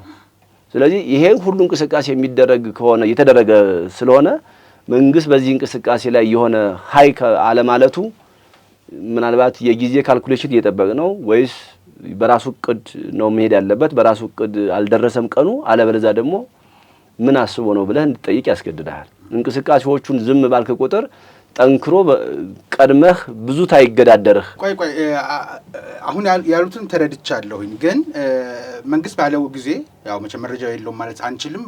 መረጃው አለው መቼ ምን እንደሚያደርግ እርሶም ብለውታል። እሱ ነው የሚያውቀው። ግን መናገር የፈለግነው እኛ እንኳን መንግስት በኃላፊነት ኢትዮጵያን አስተዳድራለሁ ብሎ ስልጣን ላይ ያለው መንግስት አይደለም፣ እኛ እንኳን እንደ ዜጋ እያየናችሁ እየሰማናችሁ ነው የሚለውን ነገርም ለማንሳትም ጭምር ነው። ግን ይሄ ሁሉ ነገር የምናነሳው ስለ ኢትዮጵያ ነውና ኢትዮጵያ ስንል ደግሞ ፊታችን ላይ በአንድ ወቅት አሁን ለዚህ ሁሉ ትርምስ ያበቁን ሰዎች ጨው ቢቋጠርበትስ ብለውትም የነበረበትን አጋጣሚ ነበር እንጂ አያት ቅድመ አያቶቻችን የደምና የስጋ ዋጋ የከፈሉበት ሰንደቅ ዓላማችንን የተመለከተ ጥያቄ ወደ ፕሮግራማችን መገባደጃ ላይ ስለሆነ እናንሳ እስኪ። በቀደም ከዚህ ከታርጋ መቀየር ጋር በተገናኘ ምክንያቱም እያነሳን ያለ ነው ኢትዮጵያን ነው። ኢትዮጵያ ደግሞ የምትገለጸው በሰንደቋ ነውና ተመልከት ሰንደቅህን ተከተል አለቃህን የሚባል ነገር ነበር አይደል? ስለዚህ የትራንስፖርትና ሎጂስቲክ ሚኒስትር ዶክተር አለሙ ስሜ የሰጡት ማብራሪያ የኢትዮጵያ ካርታ ያለው ብዙ የተለየ ነገሮች አሉት። የዘረኝነት መቀበሪያ አድርጌም ቆጥሬ ወስጃዋለሁኝ እኔ። ምክንያቱም ኦሮ፣ አማ፣ ሱማ ምናምን የሚለው ነገር ስለሌለ ኢት የሚለው ነገር ቢያንስ በዛኛው ምድር ላይ ኢትዮጵያ ምድር የትኛውም ከሰሜን እስከ ደቡብ ከምስራቅ እስከ ምዕራብ ስናልፍ አሁን የምናየውን አበሳ ወደፊት አናይም በሚለው ወስጄ ዘረኝነት መቀበርም ጀመረ የሚያልኩበትም አጋጣሚ ነበረ። ግን ከዛው ጋር ተገናኝቶ ጋዜጠኞች ጠየቁ ምን አለው ብለው ሲሉ ኢትዮጵያ የሚባል ነገር ሲሰሙ ባንዲራውስ ሰንደቁስ ብለው ጠየቁ መሰለኝ። እና ሚኒስትሩ ሲመልሱ ሰንደቁ ለአገራዊ ምክክር ኮሚሽን ከቀረቡ አጀንዳዎች መካከል የሚገኝ መሆኑን አነስተው የሚቀየር ነገር ስለሚኖር የዛ ጊዜ ደግሞ ወጪ ላለማውጣት በሚያግባባን የሀገራዊ ምክክር ኮሚሽኑ በሚሰጠው መፍትሄ ማመላከቻ እና እሱን ተከትሎ በሚወሰን ውሳኔ የሚሆነው ነገር እስከሚታወቅ እሱ ለማድረግ ወስነናል የሚል ነገር አሉ እና ቅድም ያልናቸው ባንዳዎች ሎተሪ ወጣላቸው በተለያየ ድረገጽ የኢትዮጵያ ባንዲራ ሊቀየር ነው የሚል አጀንዳ ነሱ እና እኔን ጨምሮ ብዙ የታመመን ሰዎች አለ። አንደኛ ነገር አይሞከርም፣ አይደረግም። መንግስትም የታመመ አይመስለኝም ይሄን ነገር ነካዋሉ ብሎ ማያደርገውም። ግን ቆርጦ ለሚቀጥሉት ሰዎች የበለጠ አጀንዳ ሆኗል። እርሱ መረጃውን ሲሰሙ ምን አሉ?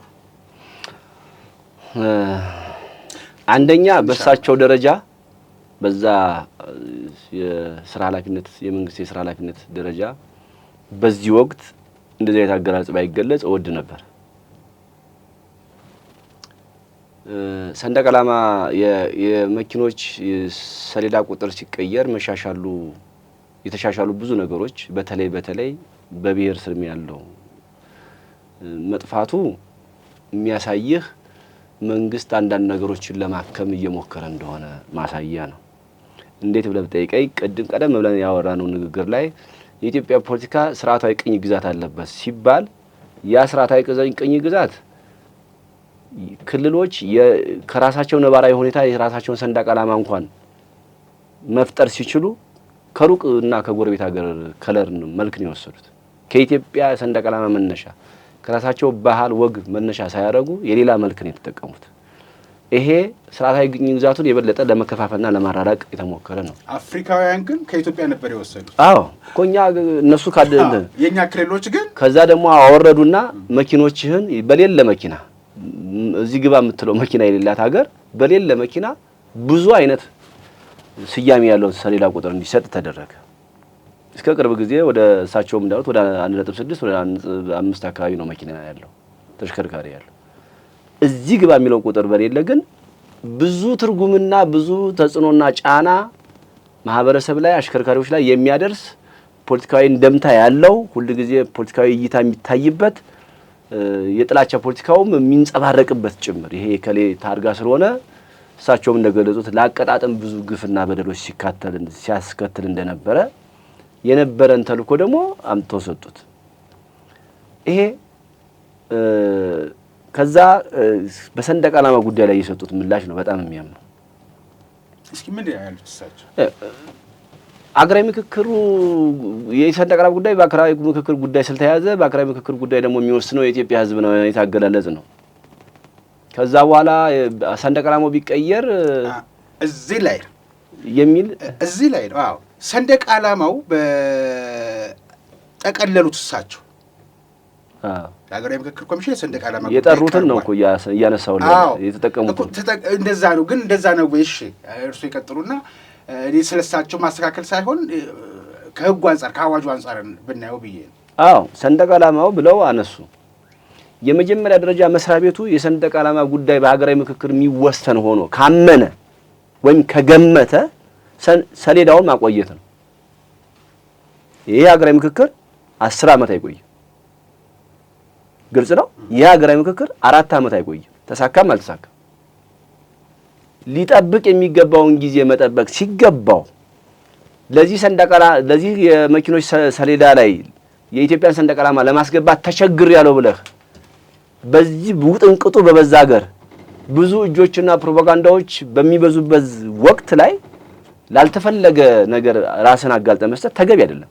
ይሄ ተራ ንግግር ብቻ ሳይሆን ለብዙ ፖለቲካዊ በተለይ ቅድም ያነሳናቸው ሀገሮች ጥሩ አጀንዳን ይሰጣቸው ሌላ እሳት ማቀጣጠያ ሌላ ግጭት መፍጠሪያ ያደርጉታል። ቀላል አይደለም። ይሄ ሰንደቅ ዓላማ እንዳይቀየር የሚፈልግ የኢትዮጵያዊ በሙሉ እንዲፈልጉ በሚፈልጉ ኃይሎች እርስ በርሳ ንትርክ እንዲፈጠርና መጓተት እንዲፈጠር ይፈልጋል። ለኔ ባይነሳ ጥሩ ነበር። ፈተና ከሆነበት ማዘግየት መፍትሄ ነበር። ሰሌዳውን ማምረቱን ማዘግየት ይቻላል። ማዘግየት አያስፈልግም፣ ቶሎ ስራ ላይ መዋል አለብኝ ብሎም ካሰበ አሁን ስራ ላይ ያለውን ሰንደቅ ዓላማ ላይ መጠቀም ነው። መጠቀም ነው።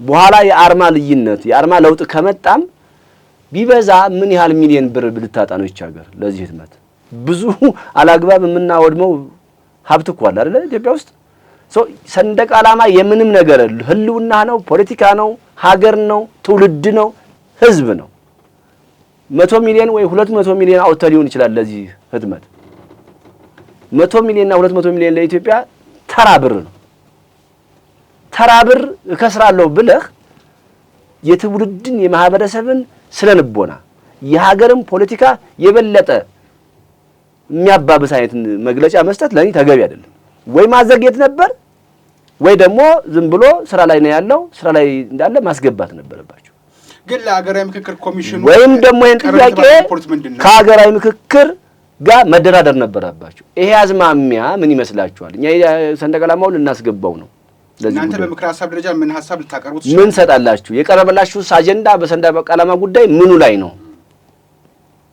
በእርግጠኝነት ቅድም እንዳልኩ ነው የራሱ ሞራል የጣሰ ፖለቲካ ሲስተም ስላለ ኢትዮጵያ ውስጥ ያ ግሩፕ የኢትዮጵያ ሰንደቅ ዓላማ ይቀየር ብሎ ሊያወራ ይችላል እንጂ የኢትዮጵያ ሕዝብ ሰንደቅ ዓላማውን ያጣል ብሎ ይቀየር ብሎ ይወስዳል ብሎ ማሰብና መገመት የዋህነት ነው በዚህ አረንጓዴ ቢጫ ቀይ ውስጥ ያልከፈለ ዋጋ ያልከፈለ ትውልድ የለም በየዘመኑ ይቺ ሰንደቅ ዓላማን መንካት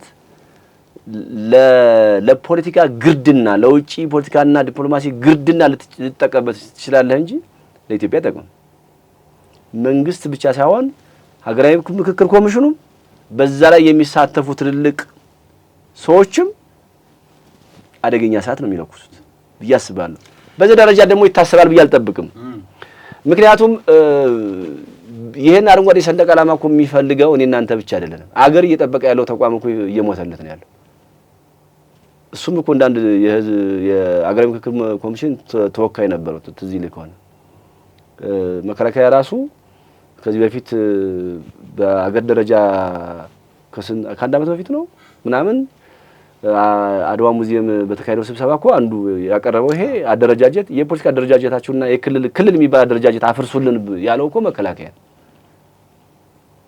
ሰንደቅ ዓላማ ቀለሙን ቀይሬ ሌላ ሰንደቅ ዓላማ ነው ማስታጠቅ ስትለው ጥያቄ ያነሳል ግልጽ ነው ከዚህ በፊት የቀለድከውን ንግግር አሁን መቀለል አትችልም ሰንደቅ ዓላማ ማለት ጨርቅ ነው ብለህ እንደተናገርከው ዘመን ዛሬ ብትናገር ዋጋ ያስከፍልሃል ግልጽ ነው ይሄን በደም ለኔ ሰንደቅ ዓላማን ቀይራለሁ ብሎ ማሰብ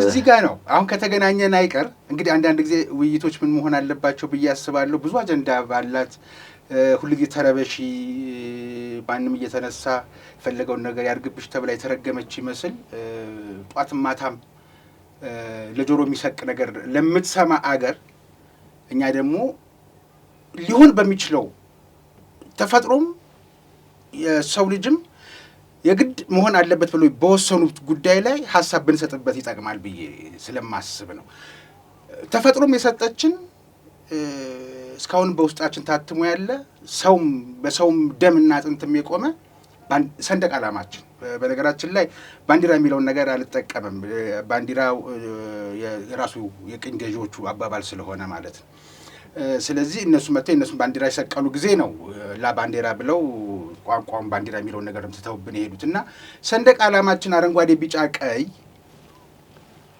የኢትዮጵያውያን መገለጫ የመጡ መንግስታት መሃሉ ላይ አርማ ሊያደርጉ ይችላሉ እንደ ብሔራዊ አርማ ሊታይ ይችላል ያንን በቤተ መንግስታቸው ያድርጉልን የቀድሞ ወታደራዊ መንግስት እንደዛ ነበር የሚያደርገው የኢህድሪ አርማ ያለበትን እዛ ቤተ መንግስት ውስጥ ነው ምናልባት አጭሩ በመኪና ላይ የሚደረገው ፕሬዝዳንቱ በሚያልፉበት ጊዜ እዛ ላይ ሊደረግ ይችል ይሆናል በተረፈ አረንጓዴ ቢጫ ቀዩ የኢትዮጵያውያን አሁንም የዚህ ብሔረሰብ እኩልነት ያለበት ተብሎ በዘመነ ኢህአዴግ የመጣው አንባሻው አዎ ይላሉ ብዙ ሰዎች እንደሱ እኔም አንድ ጊዜ ተሳስቼ የነሱ ወገን ትኛለ አንድ እዚሁ ቤት ውስጥ ነው አንድ የፌርማታ ተከታታይ ደንበኛችን እንዳርም በውስጥ ኮሜንት ሰጥተው ነበር አመሰግናለሁ ጌታ የሚያስታውሱት ከሆነ ማን እንደሆነ አሁን ለጊዜው አላስታውስም አንባሻው ትላለህ እንዴ ብሎ ከነ ደቂቃው ነው ገሰጹኝ ግሳጼው ተቀብያለሁ በዚህ አጋጣሚ የነሱ ሰዎች ናቸው ስም የሚያወጡለት ለነገሩ ግን እሱን ቤተ መንግስቱ ያድርጉልን። እንደ ብሔራዊ አርማ ያድርጉት። ጠቅላይ ሚኒስትሩ ወደ ቢሮአቸው ሲገቡ ወይ ቢሮአቸው ሲገኙ ፕሬዝዳንት ታዬ ቢሮአቸው አሉ ለማለት እሱን ይዛው ይስቀሉልን እኮ ችግር የለውም እኮ። አረንጓዴ ቢጫ ቀዩ ግን ይተውልን። ምክንያቱም አያቴ የሞተው ቅድመ አያቴ የሞተችው አባቴ የተሰዋው እኔ የምወዳት ነገር በፍቅር ማስረከባት ኢትዮጵያን የምገልጽበት ሰንደቅ ዓላማ ስለሆነ ማለት ነው። በተረፈ እሱም ደግሞ ሀገራዊ ምክክር ኮሚሽኑ ላይ የቀረበው ሀሳብ አርማውን አሁን እኔ ባልኩት አስተያየት ይነሳልን የሚል ሀሳብ ሰጪ ያለ፣ ይቀየርልን የሚል ሀሳብ ሰጪ ያለ። አርማው ምን ላድርገው የሚለውን ሀገራዊ ምክክር የመፍትሄ ምክረ ሀሳብ ሲያቀርብ የሚወሰን ጉዳይ ይሆናል። እሳቸውም ማለት የነበረባቸው በሰሜኑ ጦርነትም ግንባር ላይም አብረን ነበር አግኝቻቸው ማውቃለሁ። ዶክተር አለሙ ስሜን አስተባባሪ ነበሩ። ለሰንደቅ ዓላማ ብለው ነው የሄዱት። ምን ያደርጋሉ እዛ? የግላቸው የሚሰሩት ነገር የለም እዛ። ለምን ጦር ግንባር ድረስ ይሄዳሉ? አሁንም ሲናገሩ እሳቸው ያሉት እችን ለማለት ነው። አርማው እና አረንጓዴ ቢጫ ቀዩ ተዋህዷል በአዋጅ እንደ አንድ ሰንደቅ ዓላማ ነው የሚታየው። አራተኛ ቀለምና አራተኛ ምክንያት ሆኖ ተገልጾ እሱን ለማለት ነው እንጂ አሁን እየተከራከርኩ አይደለም ዶክተር፣ ለሳቸው እየተከራከርኩ አይደለም። ነው የገለጹበት መንገድ ከኢትዮጵያ ነባራዊ ሁኔታ ቅድም ያልነው በሰሜኑ አካባቢ የሚንቀሳቀሱ የውጭ ሀገራት ጉዳይ አጀንዳው ደግሞ እንዳልከው ከሀገራዊ ምክክር ጉዳይ ጋር ያለው ሁኔታ ኢትዮጵያ ካለችበት የሀገራዊ ምክክር ብቻ ሳይሆን ከውስጥ ግጭት ጋር በተያያዘ ሌላው ደግሞ ጊዜውስ ነው ወይ በዛ ደረጃ አገላለጽ ብለህ ስታስብ እንደ አራተኛ ቀለም እንደ አራተኛ እንትን ተዋህዶ ስለሆነ ገብቶኛል። ጊዜውስ ነው ወይ በዛ ደረጃ ሰንደቅ ዓላማውን ያላስገባንበት ምክንያት ሀገራዊ ምክክር ጉዳይ ላይ ስለገባ ነው። በኋላ የኢትዮጵያ ሕዝብ ሲወስን የሚሆነ ይሆናል ብሎ መናገሩ ተገቢ ነው ወይ ብለህ ከገለጽክልኝ በዚህ ደረጃ የምናየው ከሆነ እኔ አገላለጹ ተገቢ ነው ብዬ ወቅቱንም አልጠበቀም ብዬ ነው የምናገረው። ነገር ግን የአርማው ጉዳይ ከሆነ ለትራንስፖርት ሚኒስቴር ፈተና የሆነበት አረንጓዴ ቢጫ ቀዩን ማስገባት ይችላል። ይህ አረንጓዴ ቢጫ ቀይ ሀገርን ቅድም አንተ ያልከው የኢትዮጵያ የሺህ ዘመናት ብቻ ሳይሆን ዓለም በሕግ እንዲመራ በዚህ ሰንደቅ ዓላማ ስር ነው ኢትዮጵያ ያበረከተችው። ሊግ ኦፍ ኔሽንም የተባበሩት መንግስታትም የአፍሪካ አንድነትንም ስትመሰርት በዚህ ሰንደቅ ዓላማ ጥላ ስር ቆማ ነው ዋጋ የከፈለችው። ዓለምንም ወደ ሕግ ሚዛን እንዲኖረው ያደረገችውና ዋጋ የከፈለችው አፍሪካውያን ከቅኝ ግዛትም እንዲወጡ አንብየውም እንዲሉ ያደረገችው በዚህ ባለ ይሄ ሰንደቅ ዓላማ ነው የአፍሪካ እኮ ምልክት ሲምቦላቸው። ስለዚህ ይህንን አይተው ነው ከቅኝ ግዛት ጋር የተያዘ ነጻነታቸውን ያወጁት። አርማቸውም ያኔ የፖለቲካም የወታደራዊ ሞራል የሆናቸው ይኸው ሰንደቅ ዓላማ ነው። በዚህ ላይ ጥያቄ ያነሳለሁ ብለው መነሳት የሚያነሱ ሰዎች በአንድም በሌላ መንገድ ያው አንደኛ ከፖለቲካችን ባህል አንጻር፣ ሁለተኛ ከተልእኮ አንጻር ብዙ ሊሉ ይችላሉ። ነገር ግን መንግስት ሰንደቅ ዓላማን በዚህ ደረጃ ማምጣቱ ተገቢ ነው እያላስም ወይም መክሰር ነበረበት ሲሻሻል አርማው ወይ ደግሞ ማቆየት ይችላል። ምን ያህል ይፈጅባቸዋል ብሎ መደራደር ይችላል። ሀገራዊ ምክክር ኮሚሽን ጨረስን ብላችሁ ለመወሰን አንደኛ የአንድ ዓመት እድል ነበር የተሰጠው አይደለ? ከአንድ ዓመቱም ተጠቅሞታል። በጣም ቢበዛ እኮ ይሄ ኮሚሽን ከዚህ በኋላ አንድ ዓመት ሊራዘምለት ይችላል። አንድ ዓመት መቆየት ይህን ያህል ዓመት የቆየ የሰሌዳ ቁጥር ከባድ አይደለም። ግን የእሳቸው ንግግር ተቀብሎ ማስተጋባቱን ለምን እንደ አጀንዳ ኖ እሱማ ተገቢነት አንተ የሰጣቸውን እድል ተልኮ ያላቸው ሰዎች ምን ሊሰሩ ነው? የኤርትራ የግብጽም እዚህ ሀገርም ያሉ ሌሎችም ይሄን ማራገብ ለነሱ እንደ አጀንዳ ነው። የሚዲያ ገበያ ያገኙ። እኔና እርሶ እንረበሻለን። እኔ ለምን ረበሻለሁ? ሲጀመር የሚረበሽ ትውልድ የማይረባው ትውልድ ይረበሽ እንጂ በኢትዮጵያ ሰንደቅ ዓላማ ይነካል ብዬ አልጠብቅም። ሚነካም ካለ ኃይል የሚያስቀር ኃይል ይኖራል ብዬ እጠብቃለሁ። የጥቂት የፖለቲካ አቀንቃኞች ይሄንን አስቀይራለሁ ብሎ ቢፍጨረጨሩም እዛ ውስጥ ፖለቲካውም መንግስትም ኃላፊነት ይኖርበታል ብዬ አስባለሁ። የአረንጓዴ ቢጫ ቀይ ለኔ ይነካል ብዬ አልጠብቅም። የሚነካም ከሆነ ኢትዮጵያ ስትኖራለች ወይ ነው። የኢትዮጵያ ሰንደቅ ዓላማ መቀየር አይደለም ብዙ ዓለም አቀፍ ጉዳይ ሁሉ ይናጋል። በቃ አፍሪካ ማፍረስ እኮ ይሻላል። ብዙ ነገር አረንጓዴ ቢጫ ቀይ የተወሰዱ ናቸው። ብዙ ነገር ከባድ ነው። ለማሰብም ከባድ ነው። ለማሰብም ከባድ ነው። አርማው ጉዳይ ነው። አርማ ካልክ ይኸውልህ የአጼ ምኒልክ ሌላ ነው፣ የአጼ ኃይለ ሥላሴ ሌላ ነው፣ የደርግ ሌላ ነው፣ የኢህአዴግ ሌላ ነው። ብዙ ጊዜ አርማዎች ተቀያይረዋል፣ ይቀያየራሉ። ኢቭን የአጼ ዮሐንስም ሌላ ነው። አዎ አርማው ከዛ በፊት ስናይ የተሰፋና ያልተሰፋ በሚል ሶስቱ መደቦች ሳይሰፉ እንደውም ወደ ኋላ ደግሞ ሲኬድ ነጭና ጥቁርም የነበረበትም አጋጣሚም ነበር። በ1900 ዓመተ ምህረት በአጼ ምኒልክ ግን መከላከያ እንደ ፊታውራሪ ሀብተ ጊዮርጊስ ዲነግዴ የመከላከያ ሚኒስትር ተብሎ ተሰይመው እንደ ተቋም ከሆነበት ጊዜ ብቻ እንኳን ስንመጣ ከዛ በፊትም በ18ቱ የአድዋው ጊዜ ተገርፎ ነው የሄደበት። አረንጓዴ ቢጫ ቀይን አይቶ ነው የሄደበት ጠላት ራሱ። አሁንም አንዳንዶች እኮ የሚያማቸው እኮ ወደው እኮ አይደለም አለ ችግር አለ ከአረንጓዴ ቢጫ ቀይ ጋር የሚያንገሸግሽ ነገር አለ እና ያማል። በተለይ የጸረ አንድነት፣ ጸረ ፍቅር፣ ጸረ አብሮነት ምናምን የሆነ መንፈስ ያለበት አረንጓዴ ቢጫ ቀዩን ሲያየው ያስጮሃል፣ ያስበረግገዋል። እኔ የምልህ እኮ አሁን ክቡር ሚኒስትሩ የተናገሩት አርማውን ለማለት ፈልገው ነው። በዛ ደረጃ እንትን የመንግስት ኃላፊ ሲናገር እንደ መመሪያ ሊቆጠር ስለሚችል እነሱ ደግሞ ያን ተጠቅመው ያራግቡታል። ለኔ ግን የቤት ስራ አይደለም። እኔ ደስ ያለኝ እዛ መግለጫ ላይ ምንድነው ብትለው ይሄ ከመኪናችን ቁጥር ያልተናነሰ የተበታተነ አስተሳሰብ እንዲኖረን ያደረገ ሰሌዳ ቁጥር እንዲቀየር መታሰቡ ለኔ የፖለቲካ ስርዓታችን ህገ መንግስታችን እንደ መሳሪያ የተጠቀመ አንዱ የክልል ሰንደቅ ዓላማ ነው። የክልል ሰንደቅ ዓላማ በህገ መንግስት ሲደነግግ ምንድነው ያለው? ክልሎች የራሳቸው ሰንደቅ ዓላማ ይኖራቸዋል አለ። እንዴት ይኖራቸው የሚለውን ግን ህግና ስርዓት ለራሳቸው ከዛ አንዱ ከግብጽ አመጣ፣ አንዱ ከሶማሊያ አመጣ፣ አንዱ ከጅቡቲ እያመጣ ከለሩን አመጣ። ከኢትዮጵያ ሰንደቅ ዓላማና ከኢትዮጵያ ነባራዊ ሁኔታ አርጎ ሰንደቅ ዓላማውን አልቀረጸም። ይሄ ደግሞ ሀይ አልተባለም። የፖለቲካው ቅኝ ግዛት ስርዓት ማለት ይሄ ነው። ማስፈጸሚያ ሆኖ ሰንደቅ ዓላማው ይሄኛውን ደግሞ አወረደና በሰሌዳ ቁጥር ሰጠልህ። ከዛ አንተ ገና ስትሄድ የምታሽከረክረው መኪና አፋር እንኳን ባታን አፋር ነው ብሎ ይወስንብሃል በመኪናው ሰሌዳ ቁጥር። እዚህ በዚህ ደረጃ ወርደን ነበር። አሁን ይሄ በዚህ ደረጃ መሰራቱ ለቅጣት ራሱ በብሔር በሰሌዳ ቁጥር እንደሆነ እኮ በሰሌዳ መለያው እንደሆነ ይታወቃል። ብዙ እንሰቃይን አለን እናሽከረክር ሰዎች እና ያውቁታል፣ ልምዱ ሹፌሮች ያውቁታል። ይሄንን ክቡር ሚኒስትሩ በደንብ አድርገው ለዚህ ሁሉ የተጋለጠ ነበር ማለታቸው መሬት ላይ ያለ ነገር መሆኑ ደስ ብሎኛል እንጂ ሰንደቅ ዓላማው በቃ ሊቀየር ነው ምናምን ለሚለው ዳንኪራ ለሚመቱት እኔ እሱ ስለማይመለከተኝ ለዛም ደረጃ ወርጄ ማሰብ ስለማይጠበቅብኝ በዛ ደረጃ ወርጄም ስጋት ሊኖርብኝ አይገባም ብዬ አስባለሁ። ምክንያቱም መንግስት የሚባለው እኮ ኃይል ትንሽ ኃይል ነው በቁጥር አይደል? ትንሽ ስብስብ ነው የመንግስት መዋቅር የሚባል። ህዝብ የሚባል ግን በባንዲራው ላይ ያለው ዋጋ ያውቀዋል አይደል? እንደው ቁጥሩን እንኳን ብናየው የኢትዮጵያ መከላከያ ሰራዊት ነው ዝም ብለህ ግምት አስቀምጠው መከላከያ የምትለው አሁን ይሄኛው ነበረ አሁን ይሄኛውን ሰጥቻለሁ ልትለው እንደማትችል በጣም ከባድ ማይታሰብ ነገር ላይ ጊዜያችን ባናቃጥል ጥሩ ነው ብዬ አስባለሁ። ለነሱ ንግድ ሊሆን ይችላል። ለአራጋቢዎች ለዩቲዩብ ገቢ ያገለግል ይሆናል። እውነትም ነው።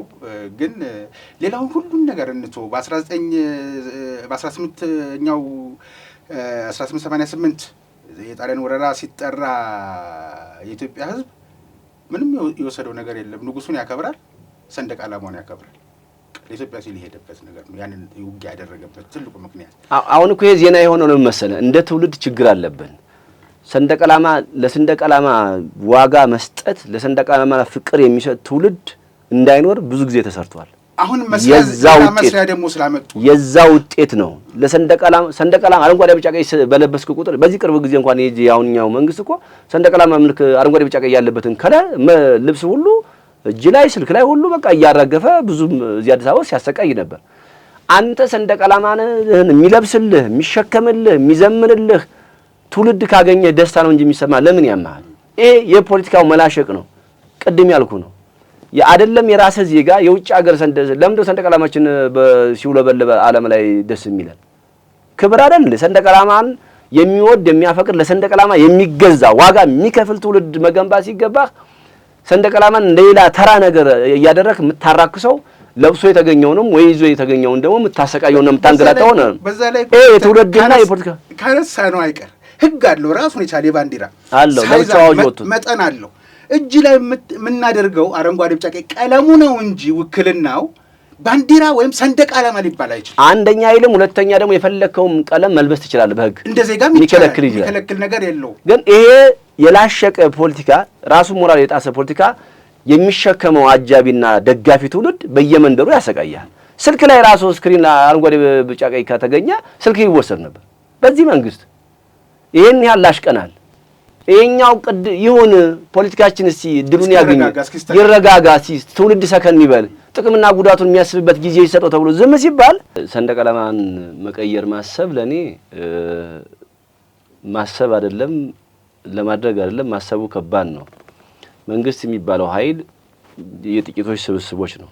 ግዙፍ ያደረገው መንግስት የሚባል ስርዓት ውስጥና የህዝብና የሀገር ኃላፊነት መሸከሙ ነው። ሊቅ የሚባለው የኢትዮጵያ ወይም ሊቅ የሚባለው ምሁራን የሚባሉትም ጥቂት ነው በቁጥር። ዋናው የሰንደቅ ዓላማው ባለቤት የኢትዮጵያ ህዝብ ነው። ስለዚህ ከማይችሉት ኃይል ጋር ለመጋፈጥ አለመሞከር ይመከራል። ጦርነት አለመጀመር ነው። ይሄ ራሱ ቀይራለሁ ማለት ሌላ ጦርነት ስለሆነ የማታሸንፈውን ጦርነት ደግሞ መሞከር ከባድ ነው የሚሆነው። ስለዚህ የኢትዮጵያ ሰንደቅ ዓላማን ለመቀየር የሚታሰብ አይመስለኝም። ባለቤቱ የኢትዮጵያ ህዝብና የኢትዮጵያ ታሪክ መሆኑን መረዳት ያስፈልጋል ብዬ ነው። አመሰግናለሁ። እንደ አገር ብዙ ነገሮች እየተሰሩ እንደሆነ መናገር ይቻላል። የሚቀያየሩ ነገሮች ከታርጋው ተጀመረ ወደ ትምህርት ካሪኩለሙ ተገብቶ ብዙ ነገሮች አሉ። የኢትዮጵያን ሰንደቅ ዓላማን በተመለከተ ግን ቢያንስ እንደ ህዝብ እንደጣለብን የሙያ ኃላፊነት ማተራመስን ለሚፈልጉ ሰዎች በራቸውን ሲከፍቱ መስኮታቸውን ሲከፍቱ በህግ አምላክ በሩንም መስኮቱንም ዝጉት፣ ይሄ የሚሆን ነገር አይደለም ብለን የማለት የዜግነት ግዴታም አለብን ብዬ የማስበው መንግስት በተአምር ሊያደርገው የማይገባም የማይሞክረውም የማያደርገውም ጭራሽ የኢትዮጵያ ህዝብ ሀብት የኢትዮጵያ ህዝብ መገለጫ በዓለም አደባባይ የዓለም ነጸብራቅ ነው መሆኑን የሚታይበትን ሰንደቅ ዓላማን ይነካል የሚል ግምትም የለም፣ አይደረግምም። ክቡር ሚኒስትሩ ከሰንደቅ ዓላማው ጋር በተገናኘ በአዋጅ 2011 ተሻሽሎ የወጣው 2006 ተሻሽሎ የወጣው ላይ ስለ ሰንደቅ ዓላማ የሚደነግጉት ድንጋጌዎች በሙሉ መሀል ላይ ያለውን እንደ ብሔራዊ አርማ የምንጠቀምበትን አርማ በተመለከተ ይቀር አይቀር አገራዊ ምክክር ኮሚሽኑ ጋር የቀረበ አጀንዳ በመሆኑ ለማለት ፈልገው እንጂ አረንጓዴ ቢጫ ቀይ ሰንደቁን እነካለሁኝ የሚል አጀንዳ ለነገሩ የአይምሮም ትንሽ ጤናው ታውቋልም የተባለም ሰው አረንጓዴ ቢጫ ቀይ የሚደራደርበት ሁኔታ አጋጥሞኝም አያውቅም። ስለዚህ ፖለቲካው አካባቢ አሉ እንደዛ የዋህነት አካባቢ ፖለቲካው አካባቢ እንደዚህ አይነት አጀንዳ እንዲራገም የሚፈልጉ ይሄ ብሔር በብሔር ሰክረው በብሔር ጀምረው በብሔር የመጣ ነገር ነው። አዎ፣ ግን እስከሚሞቱ ድረስ አስተሳሰባቸው እስከሚሞት ድረስ ተቀባይነት እስከሚያጣ ድረስ ቁጭ ብለው ይተኛሉ ብሎ ማሰብ የዋህነት ነው። ዞሮ ዞሮ የኢትዮጵያ ሰንደቅ ዓላማ የኢትዮጵያ ነው። መንግስት የሚባለውም ልሂቅ የሚባለውም ፖለቲከኛ የሚባለውም ከኢትዮጵያ ህዝብ በታች ነው። በኃይልም የኢትዮጵያ ህዝብ በሰንደቅ ዓላማ ጉዳይ የተነሳለት መንግስትም አያቆመውም። መንግስትም እዛ ደረጃ ይገባል ብለን አንጠብቅም። ሀገራዊ ምክክር ኮሚሽኖቹም እኮ ኢትዮጵያዊ ናቸው። በዚህ ሰንደቅ ዓላማ ስር ብዙ ህይወት፣ ብዙ ጣውረድ፣ ብዙ አበርክቶ ብዙ ነገር አይተዋልና እነሱም ይፈልጉታል ብዬ ተዘለው ባለፈው በሰሜኑ ጦርነት መከላከያ ላየ ይሆን አንድ አገራዊ ኩነት ሲኖር ከተማ ውስጥ የፌደራል ፖሊስ ላየ መኪናዎቻቸው ላይ ያን ሰንደቅ ዓላማ አድርገው ለኢትዮጵያ የተከፈለውን ዋጋ አሁን በእኛ ዘመን በልጆቻችን ዘመን እንኳን እያየን ሰንደቅ ዓላማው ይነካል። ያው የባለፈው ፈተና ነው የታገድከው ልታድነውና ልትመክተው ይቻልከው በሰንደቅ ዓላማ ስም ጥላ ስር ነው ስለሆነ ያዳነህን እንደገና ቀይራለሁ ማለት ካለማሰብ የሚመነጭ ነው። ይሄ ግን ለኔ ምለው ከልብ እንደዛ ይሉታል ብዬ ሳይሆን ንግግሩ ላልተፈለገ ነገር መጋለጥ አልነበረበትም ነው ተጋልጦ ይሄን ሊያክም የሚችል ሰንደቅ ዓላማ ሊያስቀጥል የሚችል አንዱ መንገድ እኮ ነው የኢትዮጵያ ሰንደቅ የተሽከርካሪዎች ሰሌዳ ቁጥር በራሱ እኮ አንዱ ማከሚያ መንገድ ነው። ግልጽ ነው። በሂደት የክልሎች ሰንደቅ ዓላማ ራሳቸውን በምክር ቤት ሊቀይሩ እንደሚችሉ እርግጠኛ ነኝ። የኢትዮጵያ ህገ መንግስት ሳይሻሻል ሊቀይሩም የሚችሉ ይኖራሉ አንዳንዶች። ነገርየውን በአንድ ጠቅላላ ስናደርገው አንድ ሰው ምን አለኝ፣ እሳቸው ንግግራቸውን አንድ እግሩ ሊቆረጥ ያለን ታካሚ ሲያክሙ የነበረ ሐኪም መጥፎም ጥሩም ዜናም አለኝ። ከመጥፎ ልጀምርልህ፣ እግር ይቆረጣል። ጥሩ ዜና ደግሞ ጫማህን በውድ ዋጋ የሚገዛ ሰው አግኝቼልሃለሁ የሚለው አይነት ነገር ነው። ታርጋው ጥሩ ሕክምና ሲሆን የታርጋ መቀየሩ ያልተፈለገ ትርጓሜ የተጋለጠው የሰንደቅ ዓላማን አንስተው የተናገሩበት ንግግራቸው ደግሞ ሌላ መጥፎ ዜና ሆነ። ግን እሳቸው እንዳሉትም አይደለም። በዚህ ጉዳይ በሰንደቅ ዓላማ የሚደራደርም ያለም አይመስለኝም። ዋጋ ከፍለንበታል፣ ዋጋ ተከፍሎበታል። በደም ነው የረሰረሰው፣ በአጥንት በዜጎች አጥንት ነው ብሔረሰብ ሳይለየው የቆመ ዋጋ ከፍለንበታል። ለውስጥም ሆነ ለውጭ ጉዳይ በዚህ ጉዳይ ላይ እድል አንሰጥም። የመውጫ ጥያቄ አያይዘው ከዚሁ ጋር ቆርጬዋለሁ። ከዚሁ ጋር የተያዘ የመውጫ ጥያቄ የማደርገው እንደው ዘለን የተለያዩ ነገሮችን ሳናጣራ እየሰማን የምንረበሽ ሰዎች እንዳንረበሽ ቆም ብለን እንዴት እናረጋግጠው? ምንስ መሆን አለበት? አጭር አድርገው የመውጫ ጥያቄ ነው። ጨርሻለሁ ጥያቄ። ብዙ ነገር እኮ ካለመመርመር ካለማጣራትና ካለመጠየቅ የተነሳ ነው አብዛኛው ችግራችን። ካየው የሚመጣውም የፖለቲካ አሰላለፍ ስርዓትም ከ60ዎቹ ጀምሮ ያለው ፖለቲካ ያልተመረመረ ያልተጠየቀበትና ያልተጣራ እንዳለ በየዘመኑ የሚቀበል ትውልድ ሆነን እየመጣን የተወራረሰን መጥተን ነው እኮ ችግር ሆነውና ጠያቂ ትውልድ መርማሪ ትውልድና የሀገር ህልውናና የሀገርና የህዝብን ህልውና ፈተና ውስጥ የማይከት አካሄድ የሚከተል ትውልድ ሰንደቅ ዓላማና ሀገርን የሚያስቀድም ትውልድ ሆኖ መገኘት ይጠይቃል ብዬ አስባለሁና አሁን ደግሞ የዘመን አፈራሽ ቴክኖሎጂ ለብዙ ነገር አሳሳችነቱ የተጋለጠ ስለሆነ ከቴክኖሎጂ ጋርም አብረን እንራመድ ካልቻልን ደግሞ ከሚችሉ ሰዎች ጠይቆ መረዳት ያስፈልጋል። ዝም ብሎ ከማራገብና በተለይ ሀገር ሲታመም ህዝብ ችግር ውስጥ ሲሆን ህዝብ ስቃይ ውስጥ ሲሆን የተገኘውን እያግበሰበስክ